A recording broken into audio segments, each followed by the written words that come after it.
ಅವರ ಆಯ್ತು ಬುದ್ಧಿವಾದ ಪಾಟೀಲ್ರೆ, ಈ ಬುದ್ಧಿವಾದ ಹೇಳೋದಿರ್ತೈತಲ್ಲ, ಈಗ ನಾನು ನಿಮ್ಮ ಕಡೆ ಕೈ ತೋರಿಸಿದ್ರೆ ಈ ಬೆರಳು ನಮ್ಮ ಕಡೆ ಕೈ ತೋರಿಸ್ತೈತೆ. ನೀವು ಇಲ್ಲಿದ್ದಾಗ ನಾನು ಇಲ್ಲೇ ಕೂತಿದ್ದೆ, ಹೈಕೋರ್ಟ್ ಜಡ್ಜ್ಗಳ ಬಗ್ಗೆ ಮಾತಾಡಿದ್ರಲ್ಲ ನೀವೆಲ್ಲ, ಅವಾಗ ಹೈಕೋರ್ಟ್ ಜಡ್ಜ್ಗಳು ಬಂದು ಇಲ್ಲಿ ಡಿಫೈನ್ ಮಾಡಿದ್ರ, ಇಲ್ಲಿ ಏನೇನು ಮಾತಾಡಿದ್ದೀರ ಪದಗಳು ತೆಗೆಸಿಬೇಕಾದ್ರೆ ಏನೇನು ಮಾತಾಡಿದ್ದಾರೆ ಅಂತ. ನಂಜೇಗೌಡರು ಎಲ್ಲ ಇದ್ರು ಇಲ್ಲಿ, ಹೈಕೋರ್ಟ್ ಜಡ್ಜ್ಗಳ ಬಗ್ಗೆ ಮಾತಾಡಿರೋದು ನಾನು ಹೇಳ್ತಾ ಇರೋದು. ನೀನು KPSC ಬಗ್ಗೆ ಎಲ್ಲ ಹೇಳ್ತಾ ಇರೋದು, ಹೈಕೋರ್ಟ್ ಜಡ್ಜ್ಗಳ ಬಗ್ಗೆ ಮಾತಾಡಿದ್ರು. ಕಬ್ಬನ್ ಪಾರ್ಕ್ ಬಗ್ಗೆ ಅವಾಗ ಕಾನೂನು ಬೇರೆ, ಇವಾಗ ಕಾನೂನು ನನಗೆ ಮಾತ್ರ ಅಲ್ಲಲ್ಲ. ಒಂದೇ ನಿಮಿಷ, ನಿಮ್ಗೆ ನನ್ನ ಮೇಲೆ ಪ್ರೀತಿ ಐತೆ, ಅದು ಬೇರೆ ಪ್ರಶ್ನೆ. ಅವಾಗ ಕಾನೂನು ಬೇರೆ, ಇವಾಗ ಕಾನೂನು ಹೆಂಗ್ ಚೇಂಜ್ ಆಗ್ಬಿಡ್ತು? ಅಲ್ಲಲ್ಲ ನೋಡಿ, ನೀವು ಎಲೆಕ್ಷನ್ ಕಮಿಷನ್ ಅದನ್ನು ಇಂಡಿಪೆಂಡೆಂಟ್ ಬಾಡಿ, ಅದ್ರ ಬಗ್ಗೆ ಮಾತಾಡ್ಬೋದು, ಅದು ಇಂಡಿಪೆಂಡೆಂಟ್ ಬಾಡಿ, ಅದನ್ನು ಕಾನ್ಸ್ಟಿಟ್ಯೂಷನಲ್ ಪ್ರಾವಿಷನ್ ಇರೋದು. ಗವರ್ನರ್ ಬಗ್ಗೆ ಮಾತಾಡ್ಬೇಕು, ಬಿಜೆಪಿ ಆಫೀಸ್ ಅಂತ ಹೇಳಿದ್ದಾರೆ, ಗವರ್ನರ್ ಆಫೀಸ್ ನ ಅಶೋಕ್ ಅವರೇ, ಅದು ಕಾನ್ಸ್ಟಿಟ್ಯೂಷನಲ್ ಬಾಡಿ, ಅದನ್ನು ಗವರ್ನರ್ ತಾವು ಒಪ್ಪೋದಾದ್ರೆ ಬಿಟ್ಬಿಡಿ ನಮ್ಮನ್ನ. ಸದನಕ್ಕೆ ಗೊತ್ತಿರಲಿ, ನಂಜೇಗೌಡರು, ವಾಟಾಳ್ ನಾಗರಾಜು ಅವ್ರೇನ್ ಮಾತಾಡಿದ್ರಲ್ಲ, ಅವಾಗ the issue was who is supreme regarding the supremacy of legislature or judiciary, ಅದ್ರ ಬಗ್ಗೆ ಚರ್ಚೆ ಆಗ್ತಾ ಇತ್ತು. ಅವರವರ ಅಧಿಕಾರ, ಅವರವರ ಘನತೆ, ಅವರವರ ಸ್ವಾತಂತ್ರ್ಯದ ಬಗ್ಗೆ ಚರ್ಚೆ ಆಗ್ತಾ ಇತ್ತು. ಇದಕ್ಕೆ ಸಂಬಂಧ ಏನೂ ಇಲ್ಲ. ಅಲ್ಲಿ ನಡೆಯುವಂತ ಹಗರಣಗಳ ಬಗ್ಗೆಯೂ ಚರ್ಚೆ ಆಯ್ತು. ಅವತ್ತು ತೆಗೆದು ನೋಡಿ, ರೆಕಾರ್ಡ್ ಇದೆ. ಇದು KPSC ನಮ್ಮ ಅಧಿಕಾರಿಗಳನ್ನ ಆಯ್ಕೆ ಮಾಡಿ ಕೊಡುವಂತದ್ದು. ಇವತ್ತು ಹೊಸಲು ಒಳಗದು ಹೋಗೋದ್ರೊಳಗಾಗಿ ಭ್ರಷ್ಟರಾಗಿ ಇಲ್ಲಿ ಬಂದು ಕೂತ್ಕೊಂಡ್ರೆ ಕಾರ್ಯಾಂಗದ ಗತಿ ಏನು? ನಾಳೆ ನಾವು ಸರ್ಕಾರ ನಡೆಸೋರು, ಅಧಿಕಾರಿಗಳು ಭ್ರಷ್ಟರಾಗಿ ಬಂದು ಇಲ್ಲಿ ಕೂತ್ಕೊಂಡ್ರೆ ಏನ್ ಮಾಡೋದು? ಕೋಟಿಗಟ್ಟಲೆ ಕೊಟ್ಟು ಇಲ್ಲಿ ಬಂದಿದ್ದಾರೆ, ದುಡಿಲೇಬೇಕು. ಹೀಗಾಗಿ ಬಹಳ ಗಹನವಾದಂತ ಚರ್ಚೆ ಇಲ್ಲಿ ನಡೆಯಬಿಡಿ. ನೀವು ಸನ್ಮಾನ್ಯ ಅಧ್ಯಕ್ಷರೇ, ಉಪಾಧ್ಯಕ್ಷರೇ, ನನಗೆ ಪದೇ ನೋಡಿ ಅಚ್ಚರಿ ಆಗೋಯ್ತು. ಗುರಿ ಅಲ್ಲ, ನೀರು ಮಾತಾಡೋದು ತಿರ್ಗಿ ಹೇಳ್ತಾರೆ. ಈಗ ನಾನು ರೇಟ್ ಕಾರ್ಡ್ ತೋರಿಸಿದ್ಕೆ ದಾಖಲೆಗಳು ಕೇಳಿದ್ರಿ. ನೋಡಪ್ಪ, ನಿಮ್ಮ ರೇಟ್ ಕಾರ್ಡ್ ನೀವು ಹಾಕಿದ್ದೀರಾ, ರೇಟ್ ಕಾರ್ಡ್ ಇಲ್ಲೇ ತೋರಿಸ್ತೀನಿ ನೋಡಿ, ಕರಪ್ಷನ್ ರೇಟ್ ಕಾರ್ಡ್ ಹಾಕಿದ್ದೀರಾ. ಅವಾಗ ಯಾಕೆ ಶಿವಲಿಂಗೇಗೌಡರು ಮಾತಾಡಿಲ್ಲ? ನಮ್ಮ ಬಗ್ಗೆ ಹಾಕಿರೋದು ಕಾಂಗ್ರೆಸ್, ನೀವೇ. ಅವಾಗ JDS ಅಲ್ಲಿ ಇದ್ರಿ ನೀವು. ಕಳಿಸ್ಲಾ ರೇಟ್ ಕಾರ್ಡು? ಸನ್ಮಾನ್ಯ ಅಧ್ಯಕ್ಷರೇ, ದಾಖಲೆಗಳು ಇಟ್ಕೊಂಡು ನಾನು ಇದು ಯಾರೋ ನಾವು ಕಂಪ್ಲೇಂಟ್ ಕೊಟ್ಟು ಹಾಕಿರೋದಲ್ಲ, ಯಾವನೋ ಥರ್ಡ್ ಪಾರ್ಟಿ ಕಂಪ್ಲೇಂಟ್ ಕೊಟ್ಟಿರೋದಲ್ಲ. ಇಲ್ಲಿ ಪಾಟೀಲ್ರೆ, ಥರ್ಡ್ ಪಾರ್ಟಿ ಯಾವನೋ ಓಟು ಅವನ ಮೇಲೆ KPSC ಅವರು ಅಥವಾ ಯಾರೋ ಬ್ರೋಕರ್ಗಳಿದ್ದಾರೆ, ಅವ್ರ ಮೇಲೆ ಏನೋ ದ್ವೇಷ ಇದೆ, ಜಾತಿ ದ್ವೇಷನೋ ದುಡ್ಡಿನ ದ್ವೇಷ, ಅದಲ್ಲ. ಪೊಲೀಸರು ರೈಡ್ ಮಾಡಿರೋದು. ಇದು ರೈಡ್ ಮಾಡಿರುವಾಗ ಸಿಕ್ಕಿರೋ ಅಂಥದ್ದು ಇದೆಲ್ಲ. ಅವ್ರ ಹತ್ರ ಚೆಕ್ಕು ಎಲ್ಲ ಇದೆ, ಅವ್ರ ಹತ್ರ ಚೆಕ್ಕು ದಾಖಲೆಗಳು ಎಲ್ಲಿ ಯಾರ್ಯಾರ ಹತ್ರ ಇಸ್ಕೊಂಡಿದ್ದಾನೆ, ಇಷ್ಟು ನಾನು ಇಷ್ಟು ಕೊಟ್ರೆ ಇನ್ನೂ ನನ್ನ ಹತ್ರ ದಾಖಲೆಗಳು ಕೇಳಿ ನನ್ನ ರೂಪ್ತಾ ಇದ್ದೀರಲ್ಲ. KPSC ಕಡೆ ಒಂದ್ ಸ್ವಲ್ಪ ನೋಡಿ, ಅವ್ರ ಕಡೆನೂ ನೋಡಿ ಸ್ವಲ್ಪ. ಇಲ್ಲ, ಇನ್ನೂ ಇದೆ, ಇನ್ನೂ ಕೇಳಿದ್ರಲ್ಲ, ಲೋಕಾಯುಕ್ತನೇ ಹೆಂಗೆ ಅಂತ, ಅದಕ್ಕೂ ಕೊಡ್ತೀನಿ ನಾನು. ಸ್ವಲ್ಪ ಸಮಾಧಾನ ಇದ್ರೆ ಅದಕ್ಕೂ ನಿಮ್ ಪೊಲೀಸರೇ ಹೇಳಿರೋದನ್ನ ಹೇಳ್ತೀನಿ. ಲೋಕ ಸೇವಾ ಆಯೋಗದ ಬಗ್ಗೆ ಪೊಲೀಸ್ ಇಲಾಖೆ ಏನ್ ಹೇಳಿದೆ ಅಂತಾನು ಹೇಳ್ತೀನಿ ನಾನು. ನನ್ನ ಹತ್ರ ದಾಖಲೆ, ನಾನೇನು ಸುಮ್ಮನೆ ಮಾತಾಡ್ತಾ ಇಲ್ಲ. ಸನ್ಮಾನ್ಯ ಅಧ್ಯಕ್ಷರೇ, ನಾವು 2 ಲಕ್ಷ ಜನ ಯುವಕರು, 2 ಲಕ್ಷ ಜನ ಯುವಕರು, ಅದರಲ್ಲಿ ಎಲ್ಲ ಜಾತಿ ಸಮುದಾಯದವರು ಇದ್ದಾರೆ, SCಗಳು ಇದ್ದಾರೆ, STಗಳು ಇದ್ದಾರೆ, ಬ್ಯಾಕ್ವರ್ಡ್ ಇದ್ದಾರೆ, ಎಲ್ಲರೂ ಇದ್ದಾರೆ. ಅವರು ಜಾತಕ ಪಕ್ಷದಂತೆ, ಅದು KPSC ಏನೋ ವರ್ಷಕ್ಕೊಂದ್ಸರಿ ನಡೆಯಲ್ಲ, ಒಂಥರ ಯುಗಾದಿ ಹಬ್ಬ ಬಂದಂಗೆ, ಯಾವಾಗ ಯುಗಾದಿ ಮಾರ್ನಾಮಿ ಏನೇನೋ ಬಂದಂಗೆ ಒಂದೊಂದ್ಸರಿ ಕರೀತಾರೆ. ಆಕ್ಚುಲಿ ವರ್ಷವನ್ನು ಕರೆದಿದ್ರೆ ಈ ಸಮಸ್ಯೆನೇ ಬರ್ತಾ ಇರಲ್ಲ. 2 ಲಕ್ಷದ ಜನನ ಭವಿಷ್ಯನೇ ಹಾಳು ಮಾಡಕ್ ಹೊರಟಿದ್ದೀರಲ್ಲ ನೀವು. ಅದರಲ್ಲಿ ಕನ್ನಡಿಗರು ಎಲ್ಲರೂ ಸಪೋರ್ಟ್ ಮಾಡಬೇಕಾಯಿತು, ಕನ್ನಡಿಗೆ ಅನ್ಯಾಯ ಆಗ್ತಾ ಇದೆ ಅಂತ. ಅದು ಬಿಟ್ಬಿಟ್ಟು ಅವ್ರ ಪರವಾಗಿ ನೀವು ಮಾತಾಡೋದಾದ್ರೆ ಹಂಗಾರೆ 2 ಲಕ್ಷ ಜನ ಏನ್ ಬೀದಿಗೆ ಬರ್ಬೇಕು? ಅವರು ಸ್ಟ್ರೈಕ್ ಮಾಡ್ತಾ ಇದ್ದಾರೆ. ನಾನು ಲೆಟರ್ಗಳು ಓದ್ತೀನಿ. ಈಗ ಯಾರ್ಯಾರು ಲೆಟರ್ ಕೊಟ್ಟಿದ್ದಾರೆ ಅವ್ರ ಪರವಾಗಿ ಅಂತ. ಮೆರಿಟ್ ಇದ್ದವ್ರಿಗೆ ಭವಿಷ್ಯ ಏನೈತೆ? ಹಿಂಗ್ ಹರಾಜು ಹಾಕ್ಬಿಟ್ರೆ ಮೆರಿಟ್ ಇದ್ದವ್ರಿಗೆ ಏನ್ ಭವಿಷ್ಯ ಇದೆ? ಅದಕ್ಕೋಸ್ಕರ ನಾನು ಚರ್ಚೆಗೆ ಕೇಳ್ತಾ ಇರೋದು. ಇಲ್ಲಿ ನಾನು ಕಾಂಗ್ರೆಸ್ ಸುದ್ದಿನೇ ಎತ್ತಿಲ್ಲ. ನಾನು ಇಲ್ಲಿ ಯಾವುದೋ ಮಂತ್ರಿ ನಾನು ಕೇಳಿದೆ, ಪ್ರಿಯಾಂಕಾಗೆ ಯಾರಿಗಾನ ಮಂತ್ರಿಗೆ ಬರ್ತೇನಪ್ಪ ಅಂತ. ಇಲ್ಲ ಸರ್, ಇದು ಮಂತ್ರಿಗೆ ಬರಲ್ಲ ಅಂತ ಹೇಳಿದ್ರು. ನಾನು ಇಷ್ಟೆಲ್ಲ ಹೇಳಿದ ಮೇಲೂ ಕೂಡ ಅದೇನೋ ಕುಂಬಳಕಾಯಿ ಕಳ್ಳ ಅಂದ್ರೆ ಹೆಗಲ್ ಮುಟ್ಕೊಂಡು ನೋಡ್ಕೊಂಡ ಅಂತ ನೋಡ್ಕೊಂಡ್ರೆ ನಾನೇನ್ ಮಾಡ್ಲಿ? ಸನ್ಮಾನ್ಯ ಅಧ್ಯಕ್ಷರೇ, ಅವಕಾಶ ಕೊಡ್ಲಿ, ಕೊನೆಯಲ್ಲಿ ನೋಡಿ ಮಾತಾಡ್ಲಿ ಅವರು. ನಾನೇನೇನು ತಪ್ಪು, ಈಗ ಯಾವ ಮನುಷ್ಯನು ಏನೋ 100% ಸತ್ಯ ಹರಿಶ್ಚಂದ್ರನೇನಲ್ಲ. ದೇವರು ತಪ್ಪು ಮಾಡ್ತಾರೆ, ದೇವರು ತಪ್ಪು ಮಾಡ್ತಾನೆ. ನಾನೇನಾರ ತಪ್ಪು ಮಾಡಿದ್ರೆ ಹೇಳೋ ಅಂತ ಅಧಿಕಾರ ನಿಮಗಿದ್ದೇ ಇದೆ. ನೀವು ಈ ಸದನದ ಮೆಂಬರು, ಹೇಳಿ.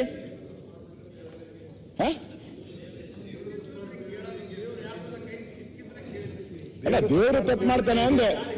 ದೇವರು ತಪ್ಪು ಮಾಡ್ತಾನೆ ಹೇಳ್ದಾಗೆಲ್ಲ ವರ ಕೊಡಲ್ಲ, ಕೆಲವರಿಗೆ ವರ ಕೊಡ್ತಾನೆ ಅಂತ ಆಪಾದನೆ ಇದೆ ದೇವ್ರ ಮೇಲೂ. ಹಂಗೆ ಅದಕ್ಕೆ ಅಧ್ಯಕ್ಷರೇ, ಈ ರೀತಿ ಒಂದು ಅದಕ್ಕೆ ಎಕ್ಸಾಂಪಲ್ ಕೊಡ್ತೀನಿ ನಾನು.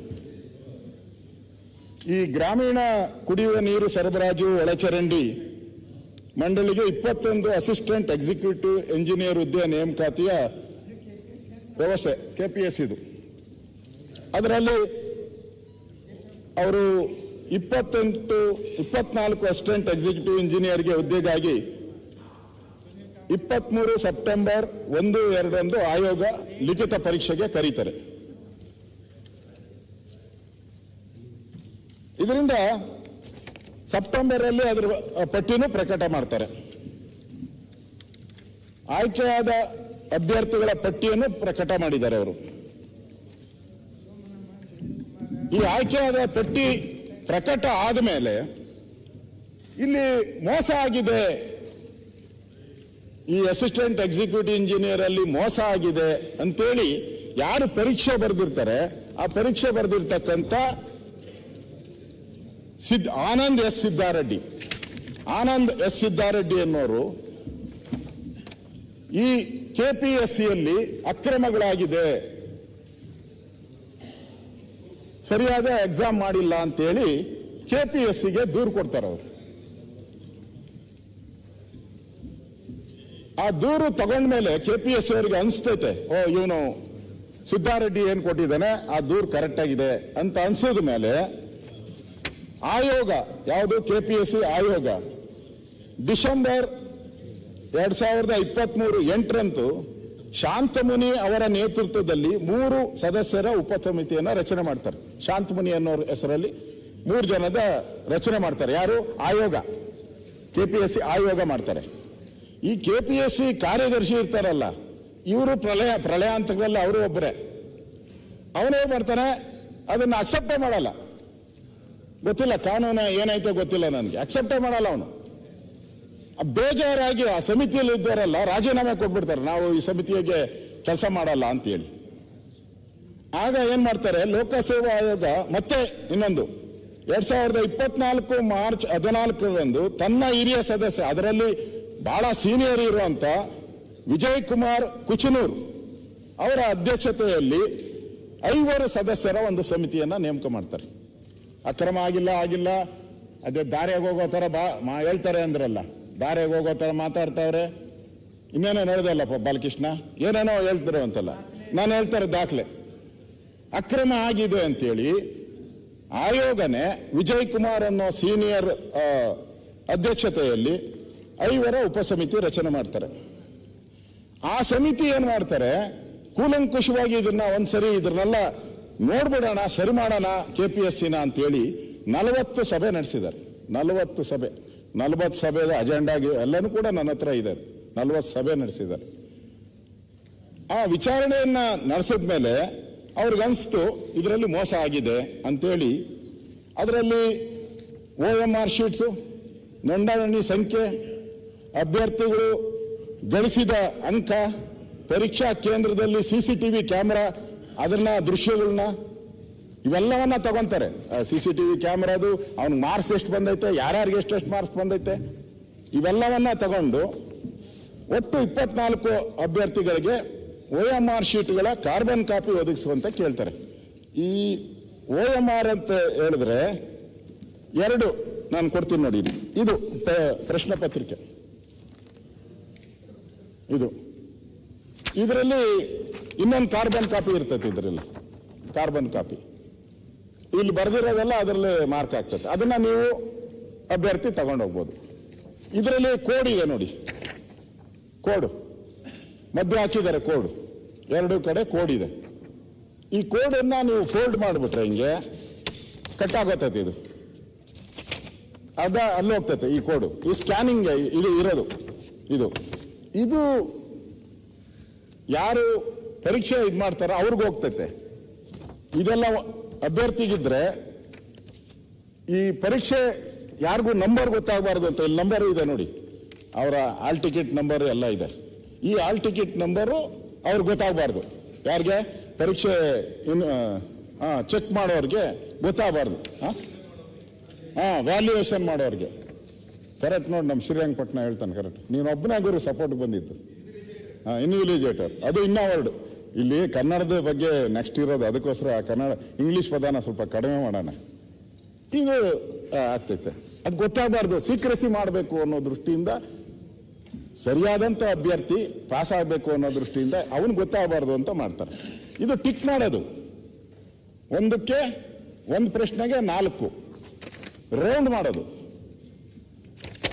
ಇಲ್ಲಿದೆ ನೋಡಿ, ಕಾಣಿಸ್ತಾ ಇದೆಯಾ? ಟಿಕ್ ಮಾಡ್ತಾ ಇರೋದು ಇದು ಕಾಪಿ. ಇದು ಮಾಡುವಂಥದ್ದು. ಈ ವರದಿನೆಲ್ಲ ತಗೊಂಡ್ಮೇಲೆ, ಇವರೆಲ್ಲ ತಗೊಂಡ್ಮೇಲೆ ಅವ್ರನ್ನ ಕೇಳ್ತಾರೆ, ಅಷ್ಟು ಜನನ, ನೀವು 24 ಜನ ಇದ್ದೀರಾ, ನಿಮ್ಮ ಕಾರ್ಬನ್ ಕಾಪಿ ತಂದ್ಕೊಡಿ ಅಂತ. ಕಾರ್ಬನ್ ಕಾಪಿ ತಂದ್ಕೊಡು ಅಂದಾಗ ಅದರಲ್ಲಿ 20 ಜನ ತಂದ್ಕೊಡ್ತಾರೆ, 4 ಜನ ತಂದ್ಕೊಡೋದೇ ಇಲ್ಲ. ನಮ್ಗೆ ಕಳೆದೋಗ್ಬಿಟ್ಟಿದೆ ಅಂತ ಹೇಳ್ಬಿಡ್ತಾರೆ. ಅದಾದ್ಮೇಲೆ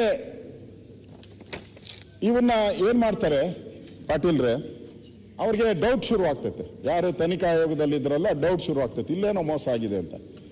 ಅವರೆಲ್ಲ ಏನ್ ಮಾಡ್ತಾರೆ, ಈ OMR ಶೀಟ್ಸು, ಕಾರ್ಬನ್ ಕಾಪಿ, ಇವೆಲ್ಲವನ್ನ CCTV ಕ್ಯಾಮೆರಾಗಳದ್ದು ಏನ್ ಫುಟೇಜ್ ಇದೆ, ಇವೆಲ್ಲವನ್ನು ಕೂಡ ವಿಧಿವಿಜ್ಞಾನ ಪರೀಕ್ಷೆಗೆ ಕಳಿಸ್ಕೊಡ್ತಾರೆ. ಏನನ್ನೋದು ಇಂಗ್ಲಿಷಲ್ಲಿ ಫೋರೆನ್ಸಿಕ್ ಲ್ಯಾಬ್ಗೆ ಕಳಿಸ್ಕೊಡ್ತಾರೆ. ನಾನು ಕಳಿಸ್ಕೊಟ್ಟಿಲ್ಲ, ಆಯೋಗ KPSC ಅವರೇ ಕಳಿಸ್ಕೊಡ್ತಾರೆ. ಈ ಕಳಿಸ್ಕೊಟ್ಟ ಮೇಲೆ ಅವರು ಇದನ್ನೆಲ್ಲ ಪರಿಶೀಲನೆ ಮಾಡ್ತಾರೆ. ಗೊತ್ತಲ್ಲ ಫೋರೆನ್ಸಿಕ್ ಅವ್ರು ಯಾವ ರೀತಿ ಪರೀಕ್ಷೆ ಮಾಡಬೇಕು ಅನ್ನೋದು ಮುಂದೆ ಹೇಳ್ತೀನಿ ನಾನು, ಯಾವ ರೀತಿ ಮಾಡಬೇಕು ಅಂತ. ಅದಾದ್ಮೇಲೆ ಅವರು 500 ಪುಟಗಳ, ಎಷ್ಟು ಏನೂ ಆಗಿಲ್ಲ ಅಂತ ಇದ್ರಲ್ಲ, 500 ಪುಟ ವರದಿ ಕೊಡ್ತಾರೆ KPSC ಬಗ್ಗೆ.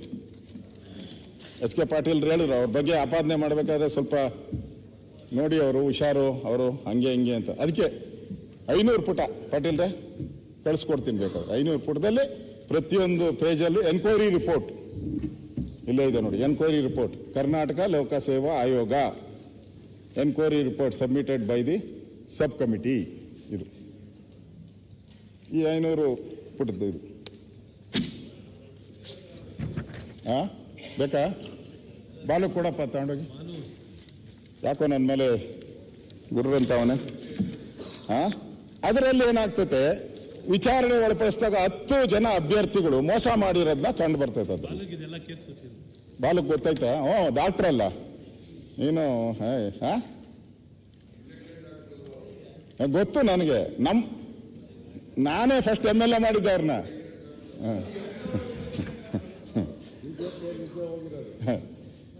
ಅದಾದ್ಮೇಲೆ 10 ಜನ ಇದರಲ್ಲಿ ಮೋಸ ಮಾಡಿದ್ದಾರೆ ಅಂತ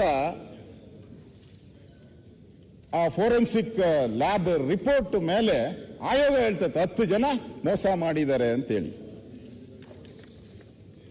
10 ಜನ ಯಾರು ಅಂತ: ವಿಶ್ವಾಸ್, ಸಿಂಚನ, ಭುವನ, ನವೀನ್ ಗೋವಿಂದಪ್ಪ, ವಿಶ್ವನಾಥ್, ವಸುಮನಿ, ಸಂಜೀವ್ ಕುಮಾರ್, ಅಶೋಕ್ ಬಸಪ್ಪ, ಆನಂದ್ ಕುಮಾರ್, ಅಮರ್ ನಾಯ್ಕ್, ಇಷ್ಟು ಮಂದಿ ಭಾಗಿಯಾಗಿದ್ದಾರೆ ಅಂತೇಳಿ KPSCಯ ವರದಿ ಏನಿದೆ ಅದರಲ್ಲಿ ಬಂದಿರುವಂತ ರಿಪೋರ್ಟ್ ಅದು ಫೋರೆನ್ಸಿಕ್ ರಿಪೋರ್ಟ್.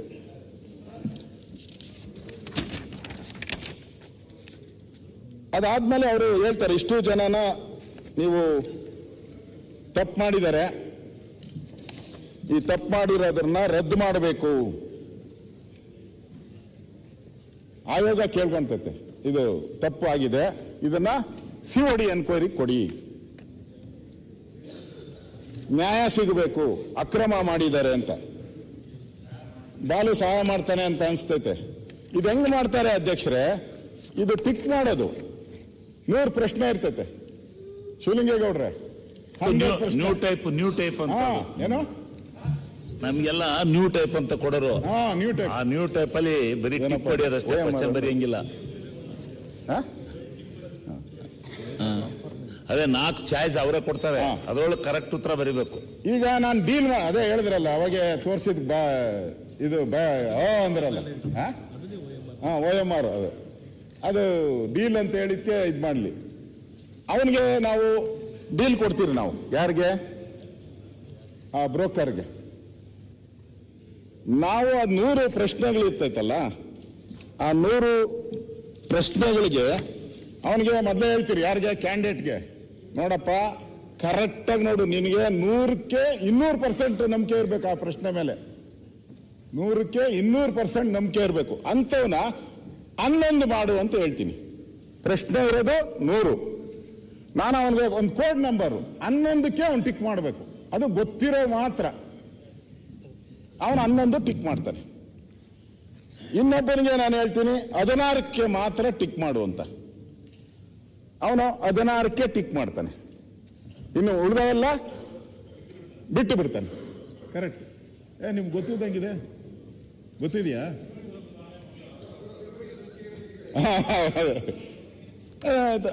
16ಕ್ಕೆ ಮಾತ್ರ ಮಾಡ್ತಾನೆ. ಇದು ಒಂದ್ ಕಡೆ ನಡೆಯಲ್ಲ. ಕರ್ನಾಟಕದಲ್ಲಿ ಒಂದು 200 ಕಡೆ ಸೆಂಟರ್ಸ್ ಇರ್ತೈತೆ. ಯಾಕಂದ್ರೆ 2 ಲಕ್ಷ ಜನ ಅಂತ ಇಟ್ಕೊಳ್ಳಿ, 2.5 ಲಕ್ಷ ಜನ ಇರ್ತಾರೆ. 200-300 ಸೆಂಟರ್ಸ್ ಅಲ್ಲಿ ನಡೀತದೆ ಕರ್ನಾಟಕದಲ್ಲಿ. ಅದೆಲ್ಲ ಒಂದು ಕಡೆ ಬಂದು ಅಲ್ಲಿ ಇದು ವ್ಯಾಲ್ಯೂವೇಷನ್ ಆಗೋದು, ವ್ಯಾಲ್ಯೂವೇಷನ್ ಮಾಡಬೇಕು. ಇಲ್ಲಿ ಅಡ್ಜಸ್ಟ್ಮೆಂಟ್ ಅಂದ್ರಲ್ಲ, ಅವ್ರು ಯಾರೋ ಹೇಳಿದ್ರು, ಪಾಪ ಲೋಕಸೇವಾ ಆಯೋಗದವ್ರಿಗೆ ಹೆಂಗ್ರಿ ಅವರು ಇದು ಸಂಬಂಧ ಅಂತ. ಪಾಪ ಅವರು ಏನು ಮಾಡಿರಲ್ಲ, ಸುಮ್ಮನೆ ಆಪಾದನೆ ಮಾಡ್ತೀರಿ ಅಂದ್ರು. ಇಲ್ಲೇನಾಗ್ತೈತೆ, ಇವ್ರಿಗೆ CCTV ಕ್ಯಾಮ್ರಾ ಇಲ್ಲದೇ ಇರೋವಂಥದ್ದು 2 ರೂಮು ಇದ್ದೇ ಇರ್ತೈತೆ ಅಲ್ಲಿ. ಅದೇನೋ ಬೇರೆ ಯಾರ್ದೋ ಇರ್ಬೋದು, ಏನೋ ಪ್ರಿನ್ಸಿಪಾಲ್ದೋ ಇನ್ನೊಂದೋ ರೂಮು. ಅಲ್ಲಿ ಈ 11 ಬಿಟ್ಟಿರ್ತಾರಲ್ಲ, 11 ಆದ್ಮೇಲೆ ಉಳಿದದ್ನೆಲ್ಲ ಅಲ್ಲಿ ಟಿಕ್ ಮಾಡ್ಬಿಡ್ತಾರೆ. ರೌಂಡ್ ಮಾರ್ಕ್ ಆಗೋದು 5-6 ನಿಮಿಷದಲ್ಲಿ ರೌಂಡ್ ಮಾರ್ಕ್ ಪಟ ಪಟ ಪಟ. ಅವ್ರೇನ್ ಮಾಡ್ತಾರೆ, ನನ್ನ ಹತ್ರ ಇದೆ, ಅದರಲ್ಲಿ ABCD ಅಂತ ಇದೆ. ಈಗ ನಾನು ಇಲ್ಲಿ ಕೂತಿದ್ದೀನಿ, ನನಗೆ A ಪ್ರಶ್ನೆ ಪತ್ರಿಕೆ ಕೊಡ್ತಾರೆ, ನನ್ನ ಕಾಪಿ ಹೊಡಿಬಾರ್ದು ಅಂತ ನನ್ನ ಮುಂದೆ ಇರೋನ್ಗೆ B ಕೊಡ್ತಾರೆ, ನನ್ನ ಹಿಂದೆ ಇರೋನ್ಗೆ C ಕೊಡ್ತಾರೆ, ಇನ್ನೊಬ್ಬರಿಗೆ D ಕೊಟ್ಟಿರ್ತಾರೆ. ಅಂದ್ರೆ ಒಬ್ಬರೊಬ್ರು ಕಾಪಿ ಹೊಡಿಬಾರ್ದು ಅಂತ. ಪ್ರಶ್ನೆ ಅದೇ, ಪ್ರಶ್ನೆ ಪತ್ರಿಕೆ ಅದೇ ಸೇಮು. ಮೊದಲನೇ ಪ್ರಶ್ನೆ ಏನಿರ್ತೈತೆ ಅದಕ್ಕೆ ಕೊನೆಗೆ ಹಾಕಿರ್ತಾರೆ Bಗೆ. Different sequence. ಅಂದ್ರೆ ಕಾಪಿ ಹೊಡಿಬಾರ್ದು ಅಂತ, ಕಾಪಿ ಹೊಡಿಬಾರ್ದು ಅಂತ ಅಷ್ಟೇ. ಅದನ್ನ ಏನ್ ಮಾಡ್ತಾನೆ ಅವನು, ABC ಅಂತ ಎಲ್ಲ ಇಟ್ಕೊಂಡ್ಬಿಡ್ತಾನೆ ಅವನು. ಯಾರು? ಸಿದ್ಧನು. ಅಲ್ಲಿ ಇಟ್ಕೊಂಡು ಎಲ್ಲ ರೌಂಡ್ ಮಾರ್ಕ್ ಮಾಡ್ಬಿಡ್ತಾನೆ. ಅದಕ್ಕೆ ರೌಂಡ್ ಮಾರ್ಕ್ ಮಾಡಿದ್ಮೇಲೆ ಪಾಸ್ ಆಗ್ಬೇಕದು ರೌಂಡ್ ಮಾರ್ಕ್. ಈ ತರ ಫಸ್ಟ್ ಪ್ರಿಲಿಮಿನರಿ ಆದ್ರೆ 60 ಲಕ್ಷ. ಇನ್ನೊಂದು ಪೇಪರ್ ಐತೆ SI, ಅದಕ್ಕೆ ಹಂತವಾಗಿ ಕೊನೆಯದಕ್ಕೆ ಜಾಸ್ತಿ ಬರ್ತತೆ. ಅಂದ್ರೆ ನಾನು ಇದನ್ನ ಹೇಳಿದಾಗ ನಮ್ಮ ಎಲ್ಲ ರಿಪೋರ್ಟ್ ಎಲ್ಲಪ್ಪ, ನಾನು ಹೇಳಿದಾಗ ಸ್ವಲ್ಪ ಎಲ್ಲರಿಗೂ ಏನೋ ಇದೇನೋ ಸಿನಿಮಾ ತರ ತಪ್ಪು ತಿಳ್ಕೊಳ್ಳೋದು ಬೇಡ. ನೀವು ಹೇಳಿದಾಗ ನಮ್ದೇನು ಅಭ್ಯಂತರ ಇಲ್ಲ. ಲೋಕಸೇವಾ ಆಯೋಗ ಏನು ಈ ಶತಮಾನದಲ್ಲಿ ಏನೇನ್ ಮಾಡ್ಕೆ ಬಂದಿದೆ ಅನ್ನೋದು ನಾವು ನೋಡಿದೀವಿ. ಆದ್ರೆ ನೀವ್ ಹೇಳ್ತಾ ಇದ್ದಂತ ದಾಟಿ ಇತ್ತಲ್ಲ, 50,000 ಏನೋ ಕರ್ನಾಟಕ ಸರ್ಕಾರವೇ ಹರಾಜಿಗಿಟ್ಟಿದೆ ಅನ್ನೋ ರೀತಿಯಲ್ಲಿ ಮಾತಾಡ್ತಾ ಇದ್ರೆ ಅದಕ್ಕೋಸ್ಕರ ಯಾವ್ದಾರ ಸ್ಪೆಸಿಫಿಕ್ ಹೇಳಿ ಅಂತ ಹೇಳಿದ್ರು. ನೀವ್ ಹೇಳಿದ್ದ ದಾಟಿ ಏ ಅಧ್ಯಕ್ಷರೇ, ನಾವೇನ್ ಬೇರೆ ಮಾತಾಡ್ತಾ ಇಲ್ಲ ತಡ್ರಿ. ಅದ್ ಯಾಕೆ ಹೇಳ್ತೀರಿ? ಏನು ಮಾತಾಡ್ತಾ ಇಲ್ಲ ನಾವು, ಕ್ಲಾರಿಫೈ ಮಾಡ್ತಾ ಇದೀವಿ ತಡ್ರಿ. ಅವರು ತಪ್ಪು ತಿಳ್ಕೊಂಡಿದ್ದಾರೆ. ಲೋಕಸೇವಾ ಆಯೋಗದಲ್ಲಿ ಏನ್ ನಡೆಯುತ್ತೆ, ಏನೇನಾಗುತ್ತೆ, ಯಾವ ಭ್ರಷ್ಟಾಚಾರ ನಡೆಯುತ್ತೆ ಅಂತ ಇದನ್ನೆಲ್ಲ ಮಾಡಿದಾರೆ ಯಾರು? ನಾವು ತಾನೆ. ಈಗ ಲೋಕಸೇವಾ ಆಯೋಗ ರಚನೆ ಮಾಡಿರೋರು ಯಾರು? ರದ್ದು ಮಾಡಿ ಲೋಕಸೇವಾ ಆಯೋಗನ ರದ್ದು ಮಾಡಿ ಬೇರೆ ಮಾರ್ಗದರ್ಶನ ನೀಡಿದೆ. ಯಾಕೆ ಇಟ್ಕೊಂಡು ಕೂತಿದ್ದೀರದ? ಮೊದಲಿಂದ ನಡೀತಾ ಇತ್ತು ಅಲ್ಲಿ, ಇವತ್ತೇ ಅಲ್ಲ, ಮೊದಲಿಂದ ನಡೀತಾ ಇತ್ತು ಅದು. ಯಾವ ಸರ್ಕಾರ ಇಲ್ಲಿ ಯಾರಿಲ್ಲಿ ಮಾಡ್ತಾ ಇರ್ತಾರೆ. ರದ್ದು ಮಾಡಿ ಲೋಕಸೇವಾ ಆಯೋಗನ. ಇದರಲ್ಲಿ ಅದು ಬಿಟ್ಟು ನಿಮ್ಮ ನಡೆದು ಎಲ್ಲ ಕಾಲದಲ್ಲೂ ನಡೆದಿತ್ತೆ. ಮಾಡಿದೆ ತಪ್ಪು, ರೇಟ್ ಫಿಕ್ಸ್ ಮಾಡಿದ್ರೆ ಅಂತ ಹೇಳಿದ್ರೆ ರೇಟ್ ಫಿಕ್ಸ್ ಮಾಡಿರೋದು ಸರ್ಕಾರ ಅಲ್ಲ, ಲೋಕಸೇವಾ ಆಯೋಗದವ್ರು ಮಾಡ್ಯಾರೆ. ಮಾಡಿದ್ರೆ ಅದು ಗೊತ್ತಾದ್ರೆ ತಗೊಂಡೆ ಬಲಿ ಹಾಕಿ ಶೆಟ್ರ್ ಇದಕ್ಕಾಕಿ ನೇಣಾಕಿ ಬೇಡ ಅಂತ ಹೇಳಲ್ಲ ನಾವು. ಹೇಳಿದ್ದು ನಮ್ಮ ಸರ್ಕಾರ ಮಾಡಿತ್ತು ಅನ್ನೋ ರೀತಿಯಲ್ಲಿ ಹೇಳಿದ್ರಿಂದ ನಿಮಗೆ ನಾನು ಆ ರೀತಿ ಹೇಳ್ಬೇಡಿ, ಸ್ಪೆಸಿಫಿಕ್ ಆಗಿ ಹೇಳಿ ಯಾರು ಮಾಡಿದಾರು ಅಂತ ಕೇಳಿದ್ದು ನಿಮ್ಮನ್ನ. ಶಿವಲಿಂಗೇಗೌಡ್ರೆ ಧನ್ಯವಾದಗಳು. ಸನ್ಮಾನ್ಯ ಅಧ್ಯಕ್ಷರೇ, ಫೋರೆನ್ಸಿಕ್ ರಿಪೋರ್ಟ್ ಅಲ್ಲಿ, ಈ ಫೋರೆನ್ಸಿಕ್ ರಿಪೋರ್ಟ್ ಅಲ್ಲಿ ಆ ರಿಪೋರ್ಟ್ ಅಲ್ಲಿ ವಿಧಿ ವಿಜ್ಞಾನ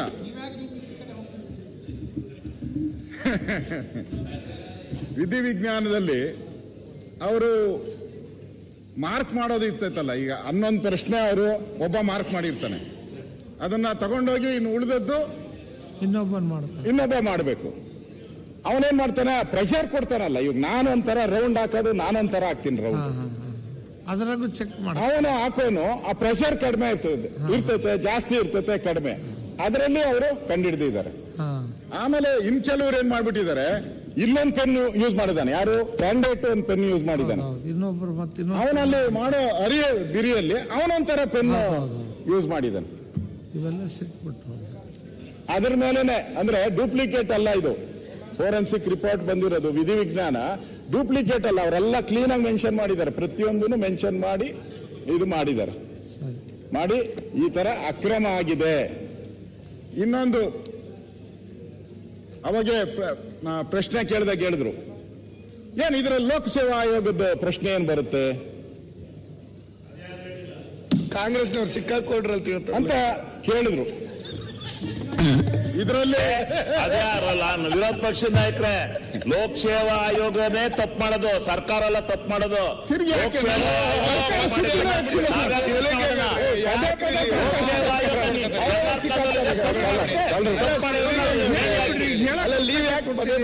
ಹೇಳ್ತದಾರ ಉತ್ತರ ಕೊಡುವಾಗ ಈ ಸರ್ಕಾರದ ಈ ರಿಪೋರ್ಟ್ ಅಲ್ಲಿ, ಈ ರಿಪೋರ್ಟ್ ಏನು ಫೋರೆನ್ಸಿಕ್ ರಿಪೋರ್ಟ್ ಬಂದಿದೆ ವಿಧಿ ವಿಜ್ಞಾನ, ಅದರಲ್ಲಿ ಅವರ ರಿಪೋರ್ಟ್ ಕೊಡುವಾಗ ಹೇಳಿದ್ದಾರೆ, ಇದರಲ್ಲಿ ಲೋಕಸೇವಾ ಆಯೋಗದ ಅಧಿಕಾರಿಗಳ ನೌಕರರ ಸಹಾಯ ಇಲ್ಲದೆ ಇವೆಲ್ಲವೂ ನಡೆದಿಲ್ಲ, ಅವರ ಸಹಾಯದಿಂದನೇ ನಡೆದಿರೋದು ಅಂತ ರಿಪೋರ್ಟ್ ಕೊಟ್ಟಿದ್ದಾರೆ. ಎಲ್ಲರಿಗೂ ಗೊತ್ತು 800 ಪೇಜ್ ಕೇಳಿದ್ರೆ, ಅದಕ್ಕೆ ಹೇಳಿದೆ ರಿಪೋರ್ಟ್ ಕೊಟ್ಟಿದ್ದಾರೆ. ಇನ್ನೇನು ದಾಖಲೆ ಬೇಕು ನಿಮ್ಗೆ?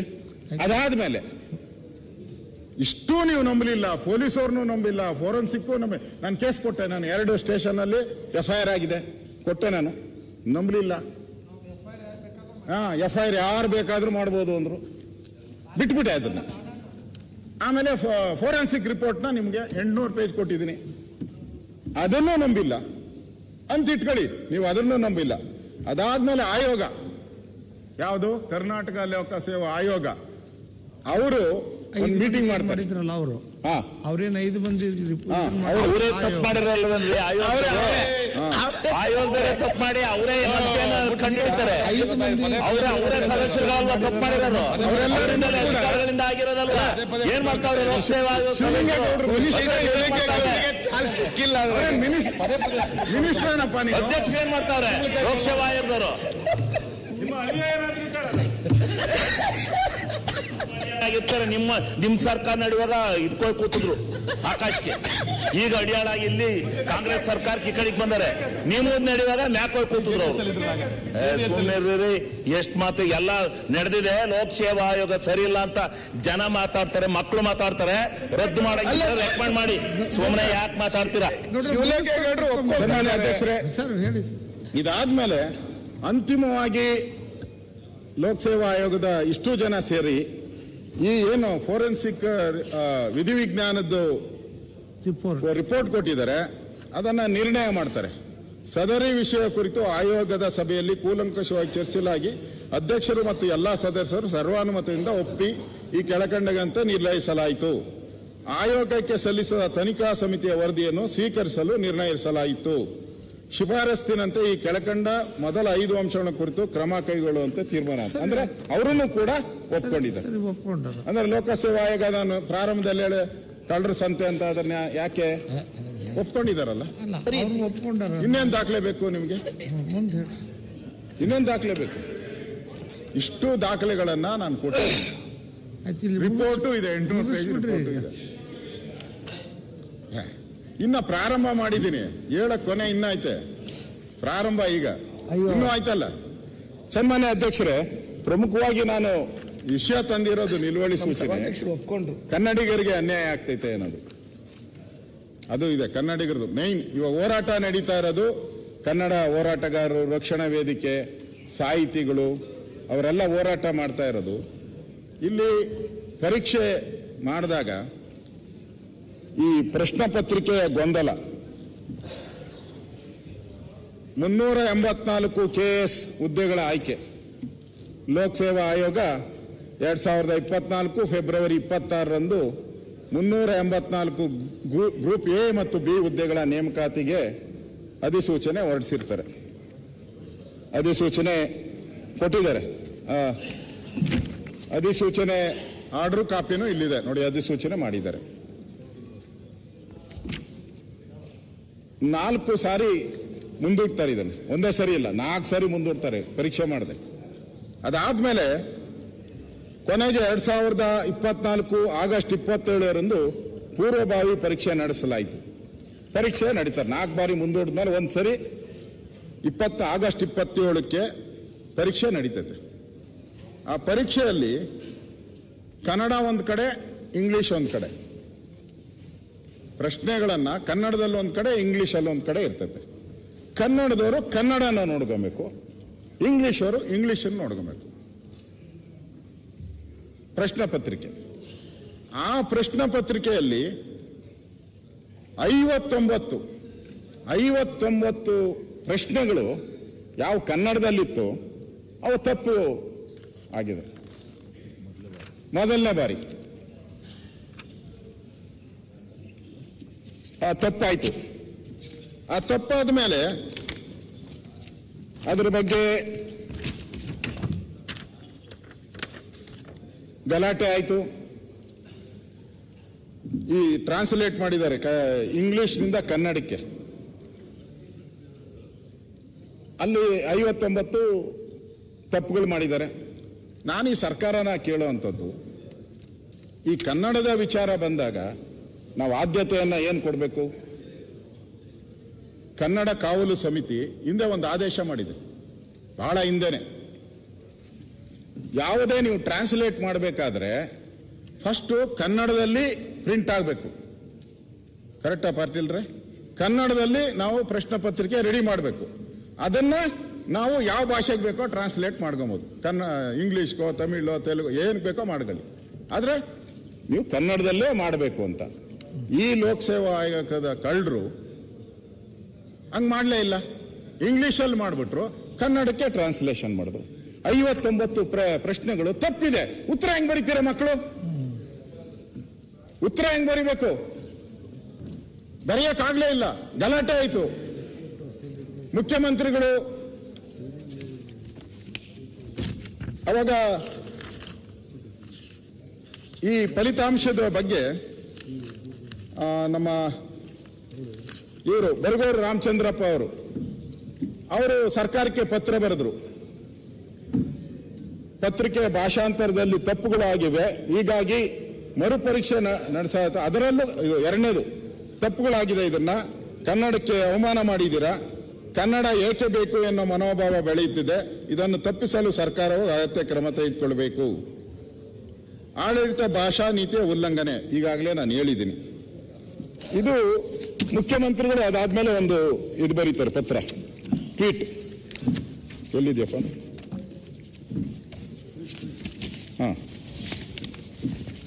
ಇಲ್ಲಿದೆ. ಮುಖ್ಯಮಂತ್ರಿಗಳಿಗೆ ಕಾಳಜಿ, ಅವರು ಟ್ವೀಟ್ ಮಾಡ್ತಾರೆ. ದೋಸ್ ಎಕ್ಸ್ ಖಾತೆಯಲ್ಲಿ those responsible for these lapses have been revealed of their duties. The upcoming examination will be conducted with the utmost responsibility and accountability. We remain committed to uphold the integrity of our recruitment process ಅಂತ ಸಿದ್ದರಾಮಯ್ಯನವರು tweet ಮಾಡ್ತಾರೆ. ಗಲಾಟೆ ಆಗ್ತಾ ಇದ್ದಾಗೆ, ಸ್ಟ್ರೈಕ್ಗಳು ಆಗ್ತಾ ಇದ್ದಂಗೆ ಒಂದು tweet ಮಾಡ್ತಾರೆ. ನಾನು ಈ ತಪ್ಪುಗಳಾಗಿದೆ ಅದನ್ನ ಸರಿಪಡಿಸ್ತೀನಿ, ಇನ್ನು ಮುಂದೆ ಈ ತರ ಆಗದಂಗೆ ನಾನು ನೋಡ್ಕೊಂತೀನಿ ಅಂತ. ಯಾರು? ಈ ರಾಜ್ಯದ ಮುಖ್ಯಮಂತ್ರಿ. ಲೋಕಸೇವಾ ಆಯೋಗದಲ್ಲಿ ಒಬ್ಬ ಸೆಕ್ರೆಟರಿ ಇರ್ತಾರೆ. ಲೋಕಸೇವಾ ಆಯೋಗದಲ್ಲಿ ಒಬ್ಬ ಸೆಕ್ರೆಟರಿ ಇರ್ತಾನೆ. ಮುಖ್ಯಮಂತ್ರಿ ಟ್ವೀಟ್ ಆದ್ಮೇಲೆ ಅವನೊಂದು ಟ್ವೀಟ್ ಮಾಡ್ತಾನೆ.